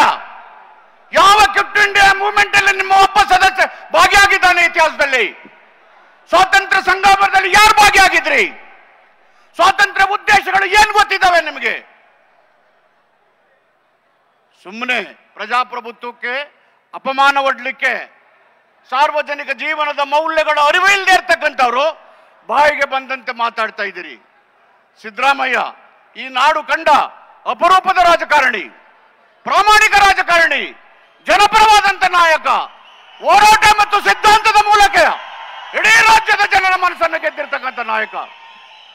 ಬಂಧುಗಳೇ, ಬಿಜೆಪಿ JDS ಅವರ ಕುತಂತ್ರ ಮೂಡಾದ್ದಲ್ಲ, ವಾಲ್ಮೀಕಿದಲ್ಲ, ಗ್ಯಾರಂಟಿದಲ್ಲ, ಇವ್ಯಾವಗೆ ಮುಖ್ಯ ಅಲ್ಲ. ಸಿದ್ದರಾಮಯ್ಯನವರ ಮುಖಕ್ಕೆ ಮಸಿ ಬಡಬೇಕು, ವ್ಯಕ್ತಿತ್ವದ ಚಾರಿತ್ರ ಹರಣ ಮಾಡಬೇಕು, ಶಾಸಕರಲ್ಲಿ ಗಾಬರಿ ಹುಟ್ಟಿಸಬೇಕು. ಹಿಂಬಾಗಿಲಿನಿಂದ ಬಂದು ಜನರ ಆಶೀರ್ವಾದದಿಂದ ಪಡೆದಂತ ಸರ್ಕಾರವನ್ನು ಉರುಳಿಸಿ ಅಧಿಕಾರವನ್ನು ಹಿಡಿತಕ್ಕಂಥ ಹುನ್ನಾರವನ್ನು ಬಿಟ್ಟು ಯಾವ ಉದ್ದೇಶವು, ಪ್ರಜಾಸತ್ತಾತ್ಮಕ ಮಾರ್ಗಗಳು, ಸಂವಿಧಾನದ ಆಶೆಗಳು ಬಿಜೆಪಿ ಮತ್ತು JDS ಅವರಿಗೆ ಗೊತ್ತಿಲ್ಲ.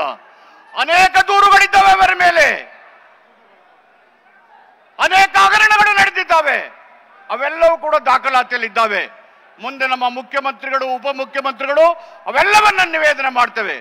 ಕಾಂಗ್ರೆಸ್ ಪಕ್ಷ ಒಟ್ಟಾಗಿ ಇಂಥ ಒಂದು ಪ್ರಜಾಸತ್ತಾತ್ಮಕ ವಿರೋಧಿ, ಸಂವಿಧಾನ ವಿರೋಧಿ ನೀತಿಗಳನ್ನ ಖಂಡಿಸಿ ಇಡೀ ರಾಜ್ಯದ ಸರ್ವಾಂಗೀಣ ಅಭಿವೃದ್ಧಿಗೆ ಜನರ ಆಶೀರ್ವಾದದಿಂದ ಬಂದಿರತಕ್ಕಂಥ ಸರ್ಕಾರ ಕಂಕಣಬದ್ಧವಾಗಿ ದುಡಿತೇವೆ. ಇವರಿಗೆ ತಕ್ಕ ಶಾಸ್ತಿಯನ್ನ ಮಾಡ್ತೇವೆ. ನಾವು ನಿಮ್ಮ ಗೊಡ್ಡ ಬೆದರಿಕೆಗೆ ಹೆದರಿ ಮನೆಯಲ್ಲಿ ಕೂರವರಲ್ಲ. ಈ ಭಾರತದ ಪರಕೀಯ ಆಡಳಿತ ವಿರುದ್ಧ ಶಸ್ತ್ರ ಇಲ್ಲದೇನೆ ಅಸಹಕಾರ ಚಳುವಳಿಯ ಮೂಲಕ ಭಾರತ ದೇಶಕ್ಕೆ ಸ್ವಾತಂತ್ರ್ಯವನ್ನು ತಂದುಕೊಟ್ಟಿದ್ದ ಕಾಂಗ್ರೆಸ್ ಪಕ್ಷಕ್ಕೆ ಒಂದು ಸಿದ್ಧಾಂತ ಇದೆ, ಮೌಲ್ಯ ಇದೆ ಮತ್ತು ತತ್ವ ಇದೆ. ಈ ಮೌಲ್ಯ ಸಿದ್ಧಾಂತ ಇರ್ತಕ್ಕಂಥ ಕಾಂಗ್ರೆಸ್ ಪಕ್ಷಕ್ಕೆ ನಿಮ್ಮ ಸುಳ್ಳು ಅಪಪ್ರಚಾರದಿಂದ ಅಪಮೌಲ್ಯವನ್ನ ಮಾಡಲಿಕ್ಕೆ ಸಾಧ್ಯ ಇಲ್ಲ ಅಂತಕ್ಕಂಥ ಮಾತನ್ನ ಹೇಳ್ತಾ, ನಿಮ್ಮ ಈ ಒಂದು ಕುಟಿಲ ರಾಜಕೀಯ ತಂತ್ರವನ್ನ ಖಂಡಿಸಿ ನಾವೆಲ್ಲ ಒಗ್ಗಟ್ಟಾಗಿ ನಿಮ್ಮ ವಿರುದ್ಧ ಹೋರಾಟ ಮಾಡ್ತೀವಿ ಅಂತ ಹೇಳಿ ನಿಮ್ಮೆಲ್ಲರಿಗೂ ಧನ್ಯವಾದಗಳನ್ನು ಹೇಳಿ ನನ್ನ ಮಾತನ್ನ ಮುಕ್ತಾಯ ಮಾಡ್ತೇನೆ. ತಮಗೆಲ್ಲ ವಂದನೆಗಳು. ಈ ಐತಿಹಾಸಿಕ ಸಮಾರಂಭದಲ್ಲಿ ಪ್ರಾಸ್ತಾವಿಕ ನುಡಿ ಮಾಡಿದಂತ ಮಾನ್ಯ ಸಚಿವರಿಗೆ ಧನ್ಯವಾದಗಳು. ಈಗ ಈ ಒಂದು ಅಭೂತಪೂರ್ವ ಐತಿಹಾಸಿಕ ಜನಾಂದೋಲನ ಸಮಾವೇಶವನ್ನ ಉದ್ಘಾಟನೆಯ ಈ ಐತಿಹಾಸಿಕ ಕ್ಷಣದಲ್ಲಿ ಈಗ ಮೊದಲಿಗೆ ಕರ್ನಾಟಕದ ಕಲ್ಯಾಣದ, ಸಮೃದ್ಧಿ ಕರ್ನಾಟಕದ ಕಲ್ಯಾಣದ ಕನಸು ಕಾಂಗ್ರೆಸ್ ಸರ್ಕಾರದ ಒಂದು ದೊಡ್ಡ ಗುರಿ. ಮೊದಲಿಗೆ ಜ್ಯೋತಿ ಬೆಳಗಿಸೋದ್ರ ಮೂಲಕ ಈ ಐತಿಹಾಸಿಕ ಜನಾಂದೋಲನ ಸಮಾವೇಶವನ್ನ ಮಾನ್ಯ ಮುಖ್ಯಮಂತ್ರಿಗಳು, ಮಾನ್ಯ KPCC ಅಧ್ಯಕ್ಷರು ಮತ್ತೆ ಗಣ್ಯರು ಮೊದಲು ಉದ್ಘಾಟನೆ ಮಾಡಬೇಕು ಅಂತ ವಿನಂತಿ ಮಾಡ್ತೀನಿ. ಅದಾದ ನಂತರ ಜ್ಯೋತಿ ಬೆಳಗಿಸೋ ಕಾರ್ಯಕ್ರಮ ಆದ ನಂತರ ಈ ಜನಾಂದೋಲನ ಸಮಾವೇಶವನ್ನ ಇಲ್ಲಿವರೆಗೆ ಮಾಡಿದ್ದು ಪಕ್ಷ ಜನಾಂದೋಲನ.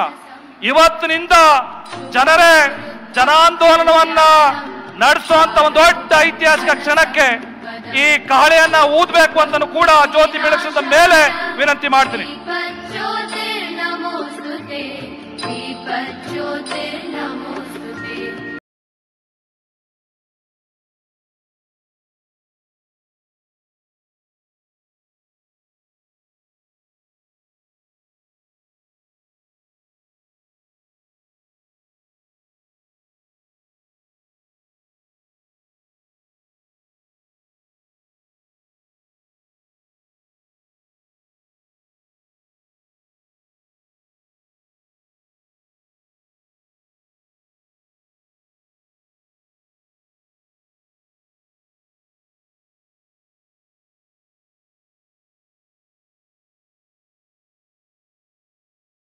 ರೀತಿಯಲ್ಲಿ ಈ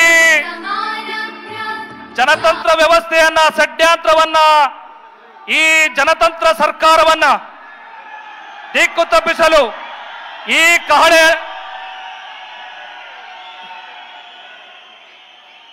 ಕಾಂಗ್ರೆಸ್ ಪಕ್ಷಕ್ಕೆ ಈಗ ದಯಮಾಡಿ ಗಣ್ಯರು ಕಹಳೆಯನ್ನ ಮೊಳಗಿಸುವುದರ ಮೂಲಕ ಷಡ್ಯಂತ್ರ, ಈ ಸರ್ಕಾರದ ವಿರುದ್ಧ ಷಡ್ಯಂತ್ರ ಮಾಡುತ್ತಿರುವ ಜನರ ವಿರುದ್ಧ ಜನಾಂದೋಲನಕ್ಕೆ ಈ ಕಹಳೆಯನ್ನ ಊದೋದ್ರ ಮೂಲಕ ಜನಾಂದೋಲನ ಅಧಿಕೃತಗೊಳಿಸಬೇಕು ಅಂತ ವಿನಂತಿ ಮಾಡ್ತೀನಿ. ಈಗ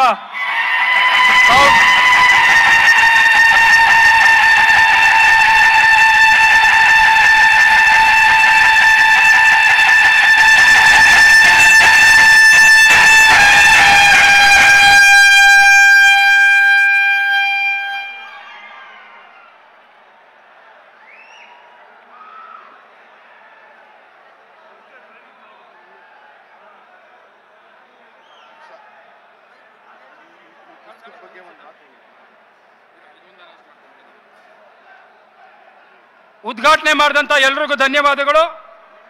ಇಂದು ಆಗಸ್ಟ್ 9ನೇ ತಾರೀಕು ಕ್ವಿಟ್ ಇಂಡಿಯಾ ಚಳವಳಿ, ಬ್ರಿಟಿಷರ ಭಾರತ ಬಿಟ್ಟು ತೊಲಗಿ ಅನ್ನತಕ್ಕಂಥ ಕಾರ್ಯಕ್ರಮ. ಅದಕ್ಕೋಸ್ಕರವಾಗಿ 3 ನಿಮಿಷಗಳ ವಿಡಿಯೋವನ್ನು ಪ್ಲೇ ಮಾಡ್ತಾ ಇದ್ದೇವೆ. Vijay Mattikatti.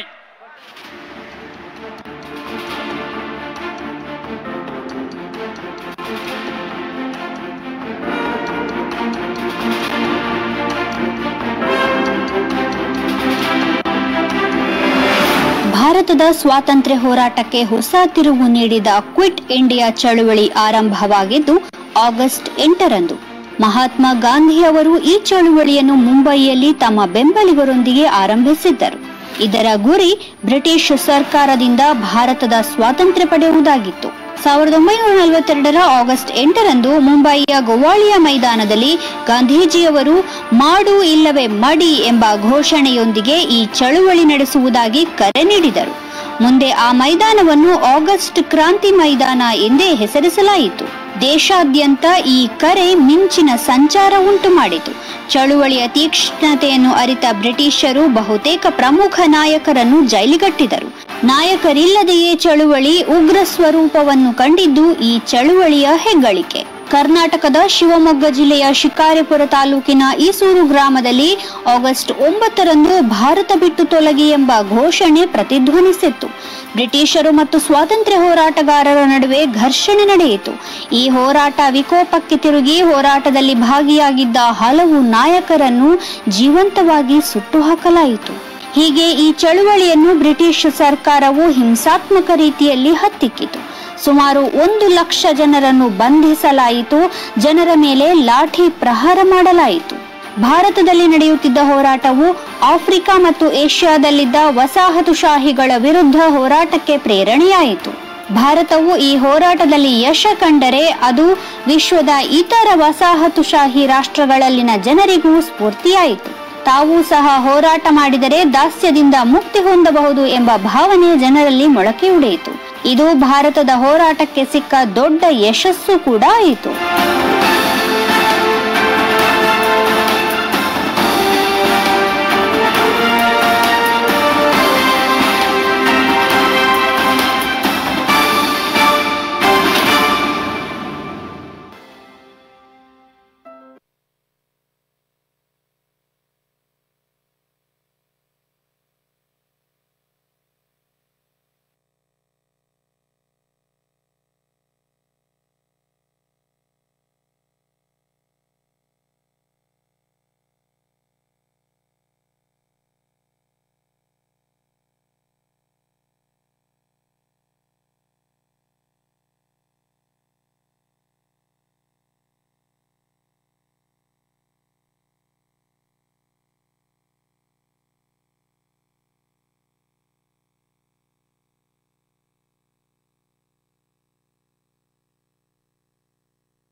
Hello hello hello hello hello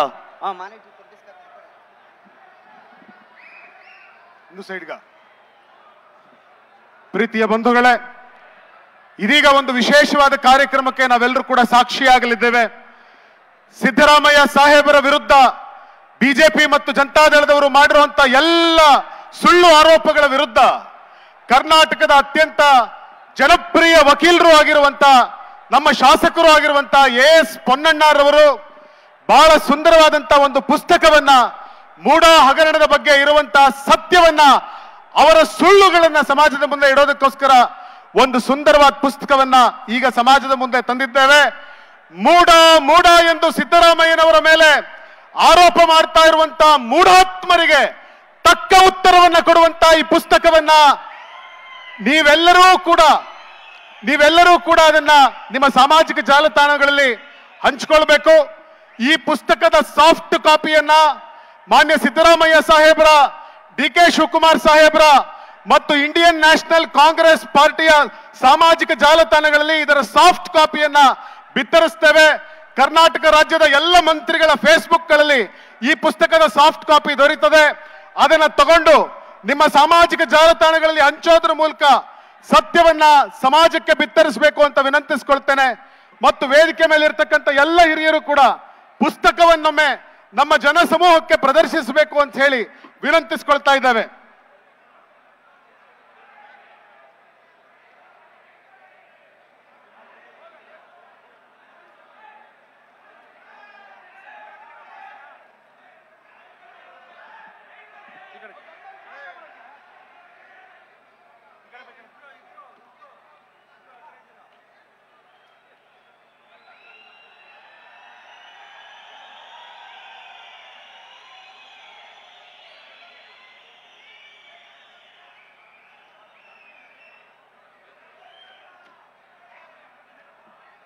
ಈ ಅಪರೂಪದ ಗ್ರಂಥವನ್ನು ಬಿಡುಗಡೆ ಮಾಡಿದ ಗಣ್ಯರಿಗೆ ಧನ್ಯವಾದಗಳು. ಈಗ ಈ ಐತಿಹಾಸಿಕ ಜನಾಂದೋಲನ ಉದ್ಘಾಟನೆ ಮಾಡಿದ ಕರ್ನಾಟಕ ಪ್ರದೇಶ ಕಾಂಗ್ರೆಸ್ ಸಮಿತಿಯ ಮಾನ್ಯ ಅಧ್ಯಕ್ಷರು ಹಾಗೂ ಕರ್ನಾಟಕ ಸರ್ಕಾರದ ಮಾನ್ಯ ಉಪಮುಖ್ಯಮಂತ್ರಿಗಳಾದ ಸನ್ಮಾನ್ಯ ಶ್ರೀ ಡಿ.ಕೆ. ಶಿವಕುಮಾರ್ ಅವರು ಈ ಐತಿಹಾಸಿಕ ಜನಾಂದೋಲನ ಸಮಾವೇಶನ ಕುರಿತು ಮಾತಾಡಬೇಕು ಅಂತ ವಿನಂತಿ ಮಾಡ್ತೀನಿ.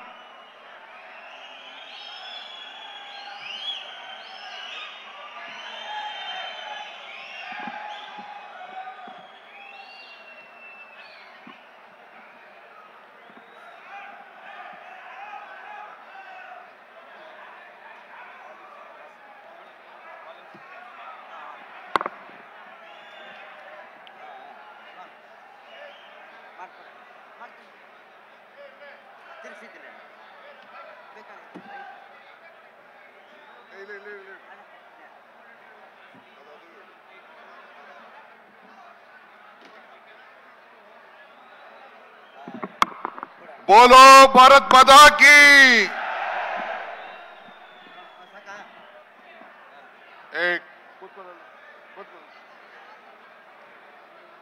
ಕೂತ್ಕೊಳ್ರಿ, ಹಿಂದೆಗಡೆ ಇರೋರಲ್ಲ ಅವರೆಲ್ಲ ಈಚೆವರು ಕಳ್ಸೋರ್ನೆಲ್ಲ. बोलो भारत माता की,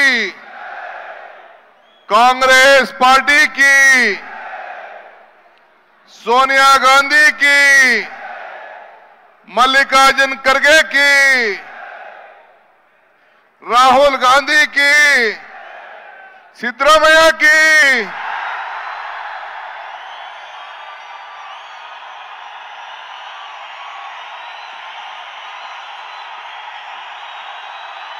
ಆಯ್ತು ಆಯ್ತು ಆಯ್ತು.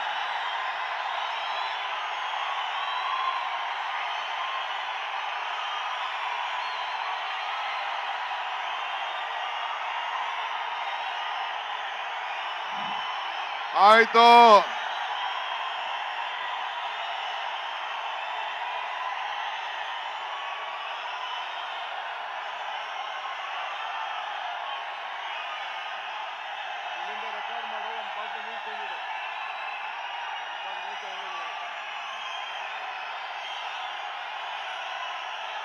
ಆಯ್ತು, ಲೈವ್ ಹೋಗ್ತಾ ಇದೆ.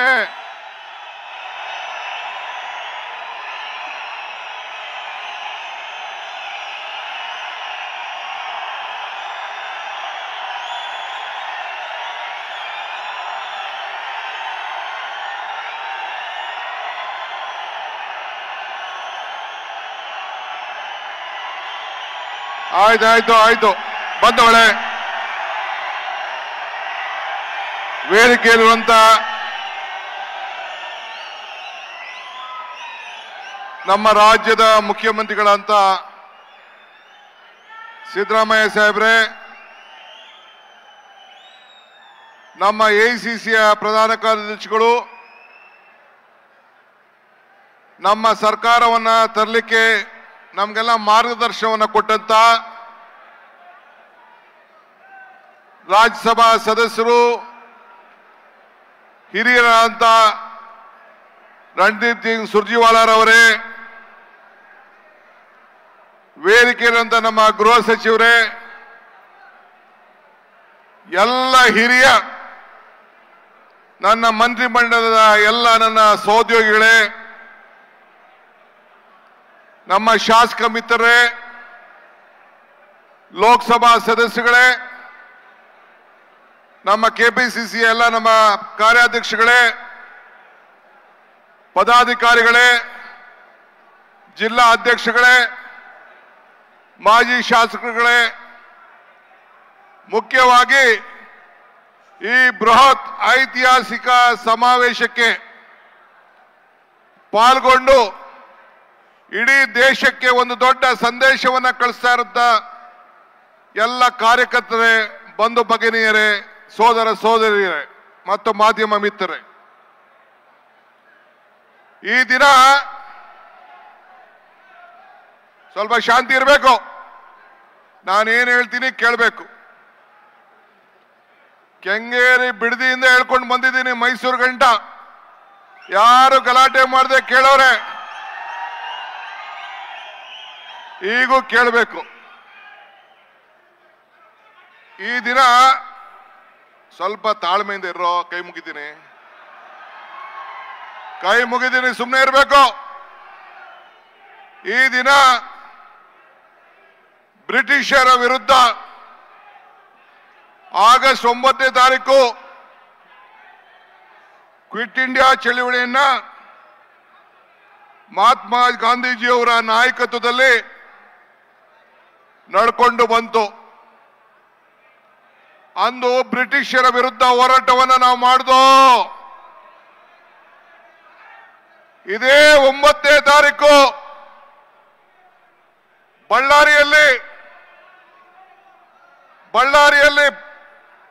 ಬಳ್ಳಾರಿ ಪಾದಯಾತ್ರೆಯನ್ನು ಮಾಡಿ ಗಣಿ ದೊರೆಗಳ ವಿರುದ್ಧ, ಈ ದೇಶದ ಲೂಟಿಯನ್ನ ಹೊಡಿತಾ ಇರೋದ್ರ ವಿರುದ್ಧ 15 ವರ್ಷದ ಹಿಂದೆ ನಾವು ಬಳ್ಳಾರಿಯಲ್ಲಿ ಕ್ವಿಟ್ ಇಂಡಿಯಾ ಮೂವ್ಮೆಂಟ್ ದಿನ ಆಗಸ್ಟ್ 9ನೇ ದಿನ ಇದೇ ರೀತಿ ದೊಡ್ಡ ಸಮಾವೇಶವನ್ನ ಮಾಡ್ದು. ಇವತ್ತು ನಾವು ಕಾಂಗ್ರೆಸ್ ಪಕ್ಷದ ವತಿಯಿಂದ ಅಂದು ಬ್ರಿಟಿಷರ ವಿರುದ್ಧ ಹೋರಾಟ ಮಾಡ್ದೋ, ಇಂದು ಎನ್ಡಿಎ, ಬಿಜೆಪಿ, ಜನತಾದಳದ ವಿರುದ್ಧ ಇವತ್ತು ನಾವು ಹೋರಾಟವನ್ನು ಮಾಡಿ ಈ ದೇಶವನ್ನ ರಕ್ಷಣೆ ಮಾಡಲಿಕ್ಕೆ, ಸಂವಿಧಾನವನ್ನು ರಕ್ಷಣೆ ಮಾಡಲಿಕ್ಕೆ, ಈ ಬಡವರ ಕಲ್ಯಾಣವನ್ನು ಉಳಿಸಲಿಕ್ಕೆ, ನಮ್ಮ 5 ಗ್ಯಾರಂಟಿಗಳಿಂದ ಈ ಬಡವರಿಗೋಸ್ಕರ ಮಾಡಬೇಕು ಅಂತ ಹೊರಟಿರುವಂತ ಅನ್ಯಾಯದ ವಿರುದ್ಧ ಹೋರಾಟವನ್ನು ಮಾಡಲಿಕ್ಕೆ ಇವತ್ತು ಈ ಚಳವಳಿಯನ್ನು ನಾವು ಪ್ರಾರಂಭವನ್ನು ನಾವು ಮಾಡಿದ್ದೇವೆ. ಹುಡುಗ್ರ, ಸುಮ್ಮನೆ ಇರಲಿ ಕಾರ್ಯಕರ್ತರು, ಆ ಮೀಡಿಯಾ ಅವ್ರು ತೊಂದರೆ ಮಾಡಬೇಡಿ.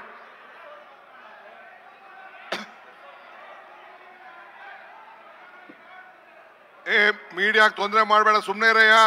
ಅವ್ರು ಹೊರಗಡೆ ಕಳ್ಸ್ತಾ ಇದ್ದಾರೆ, ನೀನ್ ಕೈ ಮುಗಿದ್ದೀನಿ, ಸುಮ್ಮನೆ ಇರೋ, ನೀನ್ ಕೈ ಮುಗಿತೀನಿ. ಪಾಪ ಅವರೆಲ್ಲ ಹೊರಗಡೆ ದೇಶಕ್ಕೆ ಕಳಿಸ್ತಾ ಇದ್ದಾರೆ, ಸುಮ್ಮನೆ ಇರು. ಒಂದು ಈ ಸಂದರ್ಭ ಹೇಳಲಿಕ್ಕೆ ಬಯಸ್ತಾ ಇದ್ದೇನೆ, ಈ ಪಾದಯಾತ್ರೆ ಜನತಾದಳದವರು, ಬಿಜೆಪಿಯವರು ಸೇರಿ ಮಾಡ್ತಾ ಇದ್ದಾರೆ. ಪಾದಯಾತ್ರೆ ಅಲ್ಲ ಇದು. ಅವರ ಏನು ಈ ಒಂದು ಪಾದಯಾತ್ರೆ ಮಾಡ್ತಾ ಇದ್ದಾರೆ, ಪಾಪ ವಿಮೋಚನೆ ಯಾತ್ರೆಯನ್ನ ಇವತ್ತು ಮಾಡ್ತಾ ಇದ್ದಾರೆ. ಅದು ನಮ್ಮದು ಅಧರ್ಮಿಗಳ ವಿರುದ್ಧ ಧರ್ಮಯುದ್ಧ, ನಮ್ಮದು ಅನ್ಯಾಯದ ವಿರುದ್ಧ ನ್ಯಾಯ ಯುದ್ಧ, ನಮ್ಮದು ಅಸತ್ಯದ ವಿರುದ್ಧ ಸತ್ಯ ಯುದ್ಧ. ಅದನ್ನ ಮಾಡಲಿಕ್ಕೆ ಇವತ್ತು ನಾವೆಲ್ಲ ಇಲ್ಲಿ ಸೇರಿದ್ದೇವೆ. ಈ ದೇಶಕ್ಕೆ ಕಾಂಗ್ರೆಸ್ ಪಕ್ಷ ಒಂದು ದೊಡ್ಡ ಇತಿಹಾಸ ಇದೆ. ಬ್ರಿಟಿಷರ ವಿರುದ್ಧ ಹೋರಾಟವನ್ನು ಮಾಡಿ ನಿಮಗೆ ಸಂವಿಧಾನವನ್ನು ತಂದುಕೊಟ್ಟು ಈ ದೇಶಕ್ಕೆ ಸ್ವಾತಂತ್ರ್ಯವನ್ನು ತಂದುಕೊಟ್ಟು ಎಲ್ಲ ವರ್ಗದ ಜನರಿಗೆ ರಕ್ಷಣೆಯನ್ನು ಕೊಟ್ಕೊಂಡು ನಾವು ಬರ್ತಾ ಇದ್ದೇವೆ. ನಾನು ಯಾವಾಗಲೂ ಒಂದು ಮಾತು ಹೇಳ್ತಾ ಇರ್ತೇನೆ, ಕಾಂಗ್ರೆಸ್ ಶಕ್ತಿ ಈ ದೇಶದ ಶಕ್ತಿ, ಕಾಂಗ್ರೆಸ್ ಇತಿಹಾಸ ಈ ದೇಶದ ಇತಿಹಾಸ, ಕಾಂಗ್ರೆಸ್ ಅಧಿಕಾರಕ್ಕೆ ಬಂದ್ರೆ ಎಲ್ಲ ವರ್ಗದ ಜನರ ಅಧಿಕಾರಕ್ಕೆ ಬಂದಂಗೆ ಅಂತ ಹೇಳಿ ಇವತ್ತು ಈ ಒಂದು ಜನ ಆಂದೋಲನ ಕಾರ್ಯಕ್ರಮ ಈ ರಾಜ್ಯದ ನಮ್ಮ ಜನತೆಯ ರಕ್ಷಣೆಗೋಸ್ಕರ, ನಮ್ಮ ಸಂವಿಧಾನದ ರಕ್ಷಣೆಗೋಸ್ಕರ ಬಿಜೆಪಿ ಜನತಾದಳದವರು ಏನು ನಾವು ಅಧಿಕಾರಕ್ಕೆ ಬಂದಿದ್ದೇವೆ, 136 ಸೀಟು ಸಿದ್ದರಾಮಯ್ಯನವರ ನಾಯಕತ್ವದಲ್ಲಿ ಡಿ.ಕೆ. ಶಿವಕುಮಾರ್ ಅಧ್ಯಕ್ಷತೆಯಲ್ಲಿ ಏನು ಬಂದಿದೆ, ಈ ಸರ್ಕಾರವನ್ನ 10 ತಿಂಗಳಲ್ಲಿ ತೆಗೆದುಹಾಕ್ತೀವಿ ಅಂತ ಹೇಳಿ ಏನು ಒಂದು ಹೋರಾಟ, ಒಂದು ಹುನ್ನಾರ ನಡೀತಾ ಇದೆ. ಈ ಬಡವರಿಗೋಸ್ಕರ ನಾವೇನು ರಕ್ಷಣೆಯನ್ನು ಕೊಟ್ಟು ಈ 5 ಗ್ಯಾರಂಟಿಗಳನ್ನು ಕೊಟ್ಟು ನಿಮ್ಮ ಬದುಕನ್ನ ನಾವು ಬದಲಾವಣೆಯನ್ನು ಮಾಡ್ತಾ ಇದ್ದೇವೆ. ಇದನ್ನ ನಾವು ರಕ್ಷಣೆ ಮಾಡಲಿಕ್ಕೆ ಈ ಒಂದು ಹೋರಾಟವನ್ನು ಇವತ್ತು ನಾವು ಹಮ್ಮಿಕೊಂಡಿದ್ದೇವೆ. ನಿಮ್ಗೆಲ್ಲ ಸಂದೇಶವನ್ನು ಕೊಡ್ಲಿಕ್ಕೆ ನಾವು ಮಾಡಿದ್ದೇವೆ. Mister Kumaraswamy, mister Ashoka, mister Vijendra, ನೀವು 170, 180 ಜನ ಶಾಸಕರುಗಳನ್ನ ಹಿಂದೆ ಕರ್ಕೊಂಡು ಆಪರೇಷನ್ ಲೋಟಸ್ ಮಾಡಿ ಅನೇಕ ಸರ್ಕಾರಗಳನ್ನ ತೆಗೆದುಹಾಕಿದ್ರಿ. ಕುಮಾರಸ್ವಾಮಿ, ನಿನ್ನ ಮುಖಂಡತ್ವದಲ್ಲಿ 19 ಸೀಟ್ ಮಾತ್ರ ಗೆಲ್ತು. ಈ ಡಿ.ಕೆ. ಶಿವಕುಮಾರ್ ಮುಖಂಡತ್ವದಲ್ಲಿ ಅಧ್ಯಕ್ಷತೆಯಲ್ಲಿ 136 ಸೀಟ್ ಗೆದ್ದಿದೆ. ಈ ಬ್ರಿಟಿಷ್ ಅವರು 200 ವರ್ಷ ಆಳಿದ್ರು ಕೂಡ ಈ ಕಾಂಗ್ರೆಸ್ ತೆಗೆದಾಕಕ್ಕಾಗ್ಲಿಲ್ಲ. ನಿನ್ನ 19 ಸೀಟು ಈ ಬಡ ಜನತೆಯ ಶಕ್ತಿ, ಈ ಕಾಂಗ್ರೆಸ್ ಶಕ್ತಿ. ಇದನ್ನ ನಿನ್ನ ಕೈಲಿ ಇನ್ನ 2 ಜನ್ಮ ತಾಳಿದ್ರು ಕೂಡ ನೀನು ಬಿಜೆಪಿಯವರು ಸೇರ್ಕೊಂಡು ಏನೇ ಕುತಂತ್ರ ಮಾಡಿದ್ರು ನಿನ್ನ ಕೈಲಿ ಮಾಡ್ಲಿಕ್ಕೆ ಸಾಧ್ಯ ಇಲ್ಲ. ಇವತ್ತು ಸಿದ್ದರಾಮಯ್ಯನವರ ರಾಜೀನಾಮೆ ಬೇಕಾ ನಿನಗೆ? ಏ ವಿಜೇಂದ್ರ, ಅಶೋಕ, ನಿನಗೆ ರಾಜೀನಾಮೆ ಬೇಕಾ? ಕಲ್ಲು ಬಂಡೆ ಅಂತ ಹೇಳಿ ಮಾಧ್ಯಮದವ್ರು ಹೇಳಿದ್ರು. ಕಲ್ಲು ಪ್ರಕೃತಿ, ಕಡದರೆ ಆಕೃತಿ, ಪೋಷಿಸಿದ ಸಂಸ್ಕೃತಿ. ಈ ಬಂಡೆ ಸಿದ್ದರಾಮಯ್ಯನ ಜೊತೆ ಇದೆ. ಈ ಮಾತನ್ನ ಈ ಸಂದರ್ಭದಲ್ಲಿ ಹೇಳಲಿಕ್ಕೆ ನಾನು ಬಯಸ್ತಾ ಇದ್ದೇನೆ. ಈ ಬಂಡೆ ಜೊತೆ 136 ಜನ ಶಾಸಕರು ಇದ್ದಾರೆ. 1,80,00,000 ಜನ ಮತದಾರರು ಏನು ಮತವನ್ನ ಕೊಟ್ಟಿದ್ದಾರೆ, ಆ ಮತದಾರರು ಸಿದ್ದರಾಮಯ್ಯನ ಜೊತೆ ಇದೆ. ಇದನ್ನ ತಾವು ಗಮನದಲ್ಲಿ ಇಟ್ಕೊಳ್ಬೇಕು. ಆದ್ರಿಂದ ನಿನ್ ಕೈಲಿ ಏನು ಮಾಡ್ಲಿಕ್ಕೆ ಆಗುದಿಲ್ಲ. ಇತಿಹಾಸ ಗೊತ್ತಿದ್ಯಾ? ಬಾಬಾ ಸಾಹೇಬ್ ಅಂಬೇಡ್ಕರ್ ಹೇಳಿದ್ದಾರೆ, ಇತಿಹಾಸ ಮರ್ತವನು ಇತಿಹಾಸ ಸೃಷ್ಟಿ ಮಾಡ್ಲಿಕ್ಕೆ ಸಾಧ್ಯ ಇಲ್ಲ ಅಂತ ಹೇಳಿ. ಇಂದಿರಾ ಗಾಂಧಿ ಅವರು ಹೇಳ್ತಾ ಇದ್ದಾರೆ, ಅವಕಾಶ ನಿನಗೆ ಸಿಕ್ಕುದಿಲ್ಲ, ಅವಕಾಶನ ನೀನೇ ಹುಡ್ಕೊಂಡು ಹೋಗ್ಬೇಕು ಅಂತ ಹೇಳಿ ಇಂದಿರಾ ಗಾಂಧಿ ಅವರು ಹೇಳಿದ್ದಾರೆ. ಹಂಗೆ ನಮ್ಗೆ ಈ ನಿನ್ನ ಪಾಪದ ಯಾತ್ರೆಯನ್ನ, ಪಾಪ ವಿಮೋಚನೆ ಯಾತ್ರೆಯನ್ನ ಮಾಡಿ ನಿಮ್ಗೆಲ್ಲ ಶಕ್ತಿ ತುಂಬುವಂತ ಕೆಲಸನ ಬಿಜೆಪಿಯವರು ಜನತಾದಳವರು ಮಾಡಿಕೊಟ್ರು. ಅದಕ್ಕೆ ಅವ್ರಿಗೊಂದು ಕೋಟಿ ನಮಸ್ಕಾರ ಹೇಳಲಿಕ್ಕೆ ನಾನು ಬಯಸ್ತಾ ಇದ್ದೇನೆ. ಇವತ್ತು ನೀವು ಏನಾರು ಈಗ ಹಿಂದೆ ಸ್ವಾತಂತ್ರ್ಯ ಹೋರಾಟಕ್ಕೋಸ್ಕರ ದಂಡಿ ಯಾತ್ರೆ ನಡೀತು ಕಾಂಗ್ರೆಸ್. ಎಸ್.ಎಂ. ಕೃಷ್ಣರವರು ಕಾವೇರಿಗೋಸ್ಕರ ಪಾದಯಾತ್ರೆ ಮಾಡಿದ್ರು ಮಂಡ್ಯದವರೆಗೂ. ರಾಹುಲ್ ಗಾಂಧಿಯವರು ಈ ದೇಶದ ಐಕ್ಯತೆಗೋಸ್ಕರ, ಈ ದೇಶದ ಸಮಗ್ರತೆಗೋಸ್ಕರ, ಈ ಬಡವರಿಗೋಸ್ಕರ, ಬೆಲೆ ಏರಿಕೆಗೋಸ್ಕರ, ಯುವಕರಿಗೋಸ್ಕರ, ಭಾರತವನ್ನು ಒಂದು ಮಾಡಲಿಕ್ಕೋಸ್ಕರ ಕಾಶ್ಮೀರ್, ಕನ್ಯಾಕುಮಾರಿಯಿಂದ ಕಾಶ್ಮೀರವರೆಗೂ ನಡೆದಿದ್ರು. ಇದೇ ಸಿದ್ದರಾಮಯ್ಯನವರು ನಾವೆಲ್ಲ ಕಾಂಗ್ರೆಸ್ಸಿಗರು ಸೇರಿ ಈ ರಾಜ್ಯದ ಸಂಪತ್ತನ್ನ ಲೂಟನ್ನ ತಪ್ಪಿಸ್ಲಿಕ್ಕೋಸ್ಕರ ಬೆಂಗಳೂರಿಂದ ಬಳ್ಳಾರಿವರೆಗೂ ಪಾದಯಾತ್ರೆಯನ್ನು ಮಾಡಿದ್ರು. ಈ ಕಾವೇರಿ ನದಿಯ ರಕ್ಷಣೆಗೋಸ್ಕರ, ಕಾವೇರಿ ಜಲಾನಯ ಪ್ರದೇಶದ ನೀರಿಗೋಸ್ಕರ ಮಂಡ್ಯ, ಮೈಸೂರು, ಚಾಮರಾಜನಗರ, ಹಾಸನ, ಬೆಂಗಳೂರಿನ ಕುಡಿಯೋ ನೀರಿಗೋಸ್ಕರ ಇವತ್ತು ಮೇಕೆದಾಟು ಪಾದಯಾತ್ರೆ ಮಾಡಿದ್ರು.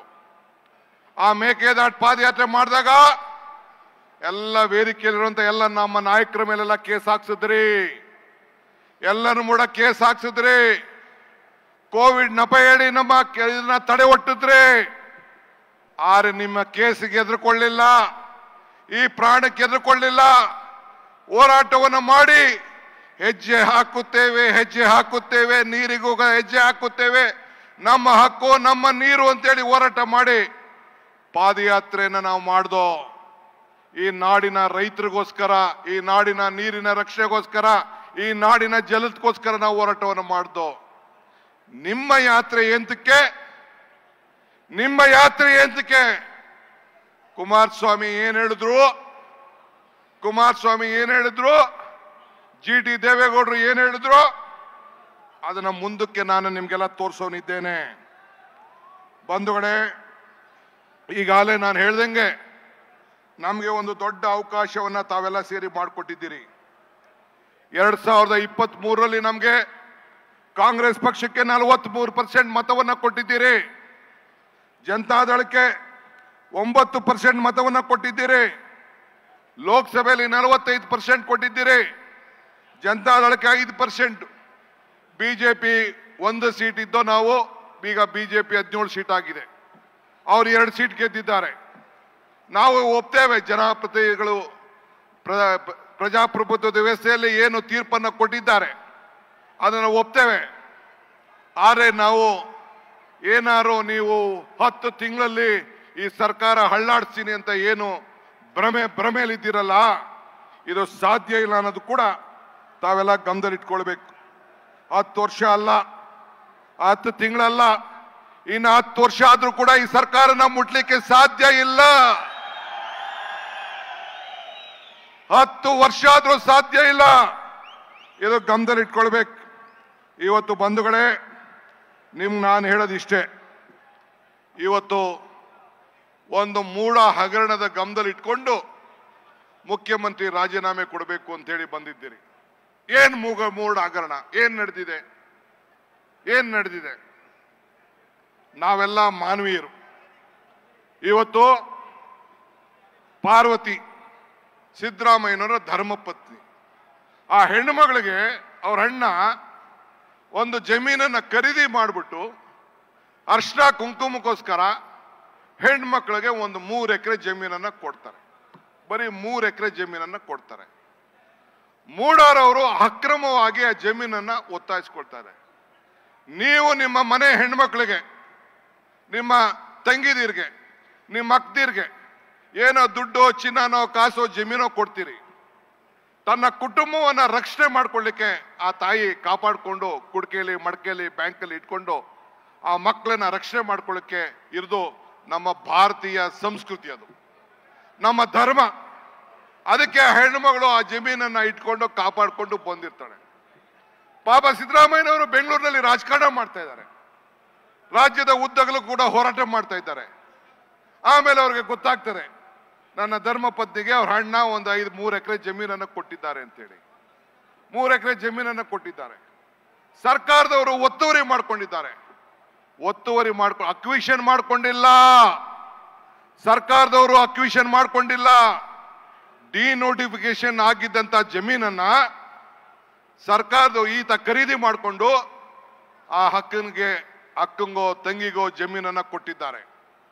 ಆ ಜಮೀನನ್ನ ಕೊಟ್ಟದ್ದನ್ನ ಸರ್ಕಾರಕ್ಕೆ ಹೋಗಿ ನನ್ನ ಜಮೀನನ್ನ ನನಗೆ ಕೊಡಿ ವಾಪಸ್ಸು ಅಂತ ಕೇಳ್ಕೊಳ್ತಾ ಇದ್ದಾರೆ ಪಾರ್ವತಿಯವರು. ಕೇಳ್ಕೊಂಡದನ್ನ ಸರ್ಕಾರ ತೀರ್ಮಾನ ಮಾಡಿ, ಇಲ್ಲಮ್ಮ 100ಕ್ಕೆ 100 3 ಎಕರೆ ಕೊಡಿ, 3 ಎಕರೆ ತಗೊಂಡಿದ್ದೀರಿ, 3 ಎಕರೆ 90 ಕುಂಟೆ ಕೊಡಿ ಅಂತ ಕೇಳ್ತಾರೆ. ಆಗುದಿಲ್ಲ ಅಮ್ಮ, ಕಾನೂನು ಈ ರೀತಿ ಇದೆ, ದಯವಿಟ್ಟು 3 ಎಕರೆ ಸರಿಯಾಗಿ ನನ್ನಂತವನಾಗಿದ್ರೆ ನಂದು ಹೋರಾಟ ಬೇರೆ ಇರೋದು. ಆದ್ರೆ ಪಾಪ ಹೆಣ್ಮಗಳು ಅರ್ಧ ಜಮೀನಿಗೆ ಮೂಡಾರವ್ರೇನೋ ಅಗ್ರಿಮೆಂಟ್ ಮಾಡ್ಕೊಂಡ್ರು ಅಂತೇಳಿ ಅಗ್ರಿಮೆಂಟ್ ಮಾಡಿಕೊಟ್ಟು ನಯವಾಗಿ ಅವ್ರಿಗೆ ಟ್ರಾನ್ಸ್ಫರ್ ಮಾಡಿಕೊಡ್ತಾರೆ ಸರ್ಕಾರಕ್ಕೆ. ಮಾಡಿಕೊಟ್ಟು ನೀವು ಎಲ್ಲಿ ಜಮೀನು ಕೊಡ್ತೀರೋ ಕೊಡಿ ಅಂತ ಕೇಳ್ತಾರೆ. 14 ಸೈಟ್ ಕೊಟ್ಟಿದ್ದಾರೆ. ಸರ್ಕಾರದವರು ಮೂಡಾರದವರು ಒತ್ತುವರಿ ಮಾಡ್ಕೊಂಡವ್ರು ಅವರು. ಈಗ ನೀವು ನಿಮ್ಮ ಜಮೀನು, ನಿಮ್ಮ ಪಕ್ಕದಲ್ಲಿ ಯಾವ್ದಾದ್ರು ಜಮೀನು ಯಾರು ಒತ್ತುವರಿ ಮಾಡ್ಕೊಂಡ್ರೆ ಸುಮ್ಮನೆ ಇರ್ತೀರಾ? ಓಲೆ ಪಾರ್ವತಿ ಅಕ್ಕ ಯಾವ್ದಾದ್ರು ಜಮೀನ್ಗೆ ಒತ್ತುವರಿ ಮಾಡ್ಕೊಂಡು ಹೋಗಿದ್ರಾ? ಯಾರು ಕಳ್ತನ ಮಾಡಿದ್ರಾ? ಯಾವುದು ಇಲ್ಲ. ನನ್ನ ಜಮೀನಿಗೆ ಒತ್ತುವರಿ ಮಾಡ್ಕೊಂಡಿರೋದಕ್ಕೆ ನನಗೆ ಕೊಡಿ ಅಂತ ಕೇಳಿ ಸರ್ಕಾರದವರು ಒಂದು 50-50 ಅಂತ ಮಾಡಿ ಒಂದು 38,000 ಅಂದ್ರೆ 1,60,000 ಅಡಿ ಹೋಯ್ತು. 38,000 ಅಡಿ ಸೈಟ್ ಅನ್ನ ಡೆವಲಪ್ಡ್ ಸೈಟ್ ಅಂತ ಕೊಟ್ಟಿದ್ದಾರೆ. ಏನ್ ತಪ್ಪಿದೆ? ಏನ್ ಮಾಡಬಾರ್ದು ಮಾಡಿದೆ? ಏನ್ ಮುಖ್ಯಮಂತ್ರಿಗಳು ಏನಾದ್ರು ಸಿದ್ದರಾಮಯ್ಯನವರು ನನ್ನ ಹೆಂಡತಿಗೆ ಈ ಜಮೀನನ್ನ ಬರ್ಕೊಡಿ ಅಂತ ಹೇಳಿ ಏನಾದ್ರು ಬರ್ದಿದಾರಾ? ಆದೇಶ ಮಾಡಿದಾರಾ? ಅಧಿಕಾರ ದುರುಪಯೋಗ ಮಾಡ್ಕೊಂಡಿದ್ದಾರಾ? ಏನು ಇಲ್ಲ. ಓಲಿ ಆಯ್ತಪ್ಪ, ಏನಾದ್ರು ತಪ್ಪು ಮಾಡಿದ್ದ ಬರಲ್ಲ. ಇದನ್ನ ಯಾವ ಕಾಲದಲ್ಲಿ ಕೊಟ್ರಿ? ಬೊಮ್ಮಾಯಿಯವರೇ, ನೀನೇ ಮುಖ್ಯಮಂತ್ರಿ ಆಗಿದ್ದಾಗ, ಬೈರ್ತಿ ಬಸವರಾಜ್ ಮಂತ್ರಿ ಆಗಿದ್ದಾಗ, ಸುರೇಶನ್ ಕಾಲದಲ್ಲ, ಸಿದ್ದರಾಮಯ್ಯನವ್ರ ಕಾಲದಲ್ಲ, ಇದಕ್ಕೆ ಒಂದು ಸೈಟ್ ಅನ್ನ ಕೊಟ್ಟಿದ್ದಾರೆ. ಏನು ಇದನ್ನ ತೆಗೆದುಕೊಂಡು ನಿಮ್ಮ ತಟ್ಟೆಲಿ ಯಗಣಗಳಿವೆ, ನೋಣ ಅಲ್ಲ, ಯಗಣಗಳಿವೆ. ಆ ಯಗಣ ಈಗ ಇದರಲ್ಲಿ ಅಸೆಂಬ್ಲಿಲಿ ಸಿದ್ದರಾಮಯ್ಯನವರು ಹೇಳಿದ್ರು 25 ಹಗರಣಗಳು, ಬೋವಿ ಹಗರಣ, ಯಡಿಯೂರಪ್ಪನ ಹಗರಣ, PSI ಹಗರಣ, ಹಿಂಗೆ ದೊಡ್ಡ ಪಟ್ಟಿ ಇದೆ. ನಮ್ಮ ಮಂತ್ರಿಗಳು ಕೆಲವೆಲ್ಲ ಪರಮೇಶ್ವರ್ ಅವರೆಲ್ಲ ಕೆಲವು ಬಿಡಿಸಿ ಹೇಳ್ತಾರವೆಲ್ಲ. ಬಿಟ್ಕಾಯಿನ್ ಹಗರಣ, ಮೈನಿಂಗ್ ಹಗರಣ ನಿನ್ನೆ ಮೊನ್ನೆಯಿಂದ ತೋರಿಸ್ತಾ ಇದ್ದಾರೆ. ಏನ್ ಬಹಳ ಕ್ಲೀನ್ ಸ್ವಾಮಿ ಅಂತೆ ಕುಮಾರಸ್ವಾಮಿ, ಬಹಳ ಕ್ಲೀನ್ ಅಂತೆ, ಬಹಳ ಕ್ಲೀನ್ ಸ್ವಾಮಿ ಅಂತೆ. ನನಗೆ ಗೊತ್ತಿಲ್ಲ, ಮೊನ್ನೆ ಆಫೀಸರ್ಗಳು ಕೇಳಿದೆ ಏನಪ್ಪಾ ಅಂತ ಅನ್ಬಿಟ್ಟು, ಒಂದು 50 ಡಿನೋಟಿಫಿಕೇಶನ್ ಕೇಸ್ಗಳು, 50 ತತ್ತಿನಿ ಅಣ್ಣ, ತತ್ತಿನಿ ಈಗ ಬೇಡ. ಯಾರು ಹೇಳ್ತಾ ಇದ್ರು ಟಿವಿಲಿ, ನನ್ಗೆ ಗೊತ್ತಿಲ್ಲ, ನಾನು ಇನ್ನ ನೋಡ್ಲಿಲ್ಲ. ಇಲ್ಲೇ ನಿಮ್ಮ ಕಡೆ ಹೋರಾಟ ಮಾಡ್ಕೊಂಡು ಬರ್ತಾ ಇದೆ. ಎಲ್ಲ ದೊಡ್ಡ ಗವರ್ನರ್ಗೂ ಬರ್ದವ್ರಂತೆ ಲೋಕಾಯುಕ್ತದವರು. ಅವೆಲ್ಲ ಆಮೇಲೆ ಚರ್ಚೆ ಮಾಡ್ತೀನಿ, ಈಗೆಲ್ಲ ಚರ್ಚೆ ಮಾಡ್ತೀನಿ. ಸೊ ಹಂಗೆ ನಿಂದು ಬರೀ ಯೂ ಟರ್ನ್ ಮಾಡ್ಕೊಂಡು ಜನರಿಗೆ ಬಿಜೆಪಿಯವರು ಸೇರಿ, ಅಲ್ಲ ವಿಜೇಂದ್ರ, ನಿಮ್ಮಪ್ಪ ಯಾಕೆ ರಾಜೀನಾಮೆ ಕೊಟ್ರು? 2 ಬಾರಿ ನಿಮ್ ತಂದೆ ಯಾಕೆ ರಾಜೀನಾಮೆ ಕೊಟ್ರು? ಫಸ್ಟ್ ಅದು ನೀನ್ ಲೆಕ್ಕ ಹೇಳ್ಬೇಕು. ಇಲ್ಲಿ ನಾಳೆ ಮೈಸೂರಲ್ಲಿ ಬಂದು ಇದೇ ವೇದಿಕೆಯಲ್ಲಿ ಭಾಷಣ ಮಾಡ್ತೀಯಲ್ಲ, ನೀನು ವಿದೇಶಕ್ಕೆ ಲಕ್ಷ್ಮೀ ವಿಲಾಸ್ ಬ್ಯಾಂಕ್ ನಿಂದ ವಿದೇಶಕ್ಕೆ RTGS ಮಾಡಿದ್ಯಲ್ಲ, ಯಾಕೆ ಮಾಡ್ದೆ? ಯಾಕೆ ನಿಮ್ಮಪ್ಪ ಕಣ್ಣೀರ್ ಹಾಕಿದ್ರು? ಇದಕ್ಕೆ ಉತ್ತರ ಹೇಳ್ಬೇಕು ಫಸ್ಟು, ಆಮೇಲೆ ಉತ್ತರ ಹೇಳ್ಬೇಕು. ಉತ್ತರ ಹೇಳ್ಬಿಟ್ಟು ಆಮೇಲೆ ಏನ್ ಎಲ್ಲ ಜಾತಿ ಎಲ್ಲ ಧರ್ಮ ರಾಜೀನಾಮೆ ಅಂತೆ. ಯಾವ ರಾಜೀನಾಮೆ? ಯಾರ ರಾಜೀನಾಮೆ? ಯಾರು ರಾಜೀನಾಮೆ ಕೊಡ್ತಾರೆ ಅಂತ ಕಾಲ ತೀರ್ಮಾನ ಮಾಡ್ತದೆ. ಇವತ್ತು ತಮ್ಗೆಲ್ಲ ನಾನು ಕೇಳ್ಕೊಳ್ಳೋದಿಷ್ಟೇ, ಇವತ್ತು ಅನೇಕ ಭಾಷಣಗಳು ನಮ್ಮ ಲೀಡರ್ಗಳೆಲ್ಲ ಮಾತಾಡವ್ರೆ, ಅನೇಕ ಹಗರಣಗಳ ಬಗ್ಗೆ ಮಾತಾಡವ್ರೆ. ನಾನು ಹಗರಣಗಳ ಬಗ್ಗೆ ಮಾತಾಡಕ್ ಹೋಗುದಿಲ್ಲ. ನಾನು ಮೊನ್ನೆ ಮಂಡ್ಯದಲ್ಲಿ ಹೇಳಿದೆ, ಈ ಕೃಷ್ಣ ಬೈರೇಗೌಡ ನಂಬೇಡಿ, ಈ ನಮ್ಮ ಪ್ರಿಯಾಂಕಾ ಖರ್ಗೆ ನಂಬೇಡಿ, ಸತೀಶ್ ಜಾರಕಿಹೊಳಿ ನಂಬೇಡಿ, ಜಾರ್ಜ್ ನಂಬೇಡಿ, ಸಿದ್ದರಾಮಯ್ಯನೂ ನಂಬೇಡಿ, ನನ್ನೂ ನಂಬೇಡಿ, ಯಾರು ನಂಬೇಡಿ. ನಮ್ಮ ಮೇಲೆ ಏನಿದ್ರು ನಂಬಿಕೆ ಏನಿದ್ರು ಯಡಿಯೂರಪ್ಪನವ್ರ ಮೇಲೆ, ಕುಮಾರಸ್ವಾಮಿ ಮೇಲೆ, ಯೋಗೇಶನ್ ಮೇಲೆ, ಯತ್ನಾಳ್ ಮೇಲೆ ಅವನು ಮಾತ್ರ ನಂಬಿಕೆ ಇರಲಿ. ನಮ್ಮೇಲೆ ನಂಬಿಕೆ ಹೋಗ್ಬೇಡಿ ಅಂತ ಹೇಳಿದೆ. ನೀವು ಅದನ್ನ ನೋಡಬೇಕು. ದಯವಿಟ್ಟು ಮಿಸ್ಟರ್ ಮತ್ತಿಕಟ್ಟಿ ಏನ್ ಹೇಳ್ತಾರೆ ನಮ್ಮ ಕುಮಾರಣ್ಣ ಕೇಳೋಣ. ಈ ಸಮಾವೇಶದ ಬಗ್ಗೆ ಕುಮಾರಣ್ಣ ಅವರ ನುಡಿಮುತ್ತುಗಳನ್ನು ಹೇಳಿದ್ದಾರೆ. ದಯವಿಟ್ಟು ಕೇಳೋಣ. ದಯವಿಟ್ಟು ತಾವು ತೋರಿಸ್ಬೇಕು. ಅವ್ರ ಪಕ್ಷದ ನಿಲುವಿನಲ್ಲಿ, ಬಿಜೆಪಿ ನಿಲುವಿನಲ್ಲಿ ಅವ್ರ ತೀರ್ಮಾನ ತಗೊಂಡು ಮಾಡ್ತಾ ಇದ್ದಾರೆ. ಇಲ್ಲಿ ನಮ್ಮನ್ನ ವಿಶ್ವಾಸಕ್ಕೆ ತೆಗೆದುಕೊಳ್ಳದೇ ಇದ್ದಾಗ ಬೆಂಗಳೂರಿನಿಂದ ಮೈಸೂರಿನವರೆಗೆ ನಮ್ಮ ಶಕ್ತಿ ಇರ್ತಕ್ಕಂಥದ್ದು ಅಷ್ಟೆಲ್ಲ ಇದ್ದು ವಿಶ್ವಾಸಕ್ಕೆ ತೆಗೆದುಕೊಳ್ಳದೆ ಹೋದ ಮೇಲೆ ಸರಿಯಾದ ರೀತಿಯಲ್ಲಿ ನಾವ್ಯಾತಿಗೆ ಬೆಂಬಲ ಕೊಡಬೇಕು? ರಾಜಕಾರಣ ಮಾಡೋದು ಬೇರೆ, ಚುನಾವಣೆಗಳು ಬಂದಾಗ ಬೇರೆ ಒಟ್ಟಿಗೆ ಇರ್ತಕ್ಕಂಥದ್ದು. ಆದರೆ ಇವತ್ತಿನ ಈ ರೀತಿಯ ಕಾರ್ಯಕ್ರಮದಿಂದ ಸಾಧನೆ ಏನ್ ಮಾಡ್ತೀವಿ? ಏನ್ ಸಾಧನೆ ಮಾಡ್ಲಿಕ್ಕೆ ಸಾಧ್ಯ? ಇದು ನನ್ನ ಮನಸ್ಸಿಗೂ ನೋವಾಗಿದೆ. ಸ್ಥಳೀಯವಾಗಿ ಸ್ಥಳೀಯ ನಾಯಕರ ಅಭಿಪ್ರಾಯ ಪಡೆದಿಲ್ಲ. ಮೊದ್ಲು ನಮ್ಮ ನಾಯಕರು ಮಾತಾಡ್ತೀವಿ. ಮೊದ್ಲು ನಾವು ಅವ್ರ ಜೊತೆ ಮಾತಾಡಿ ಅವ್ರ ಜೊತೆ ಮಾತಾಡ್ತೀವಿ. ನಮ್ಮ ಕೋರ್ ಕಮಿಟಿ ತೀರ್ಮಾನದಲ್ಲಿ ನಮ್ಮ ನಾಯಕರ ಕೈಲೂ ಕೂಡ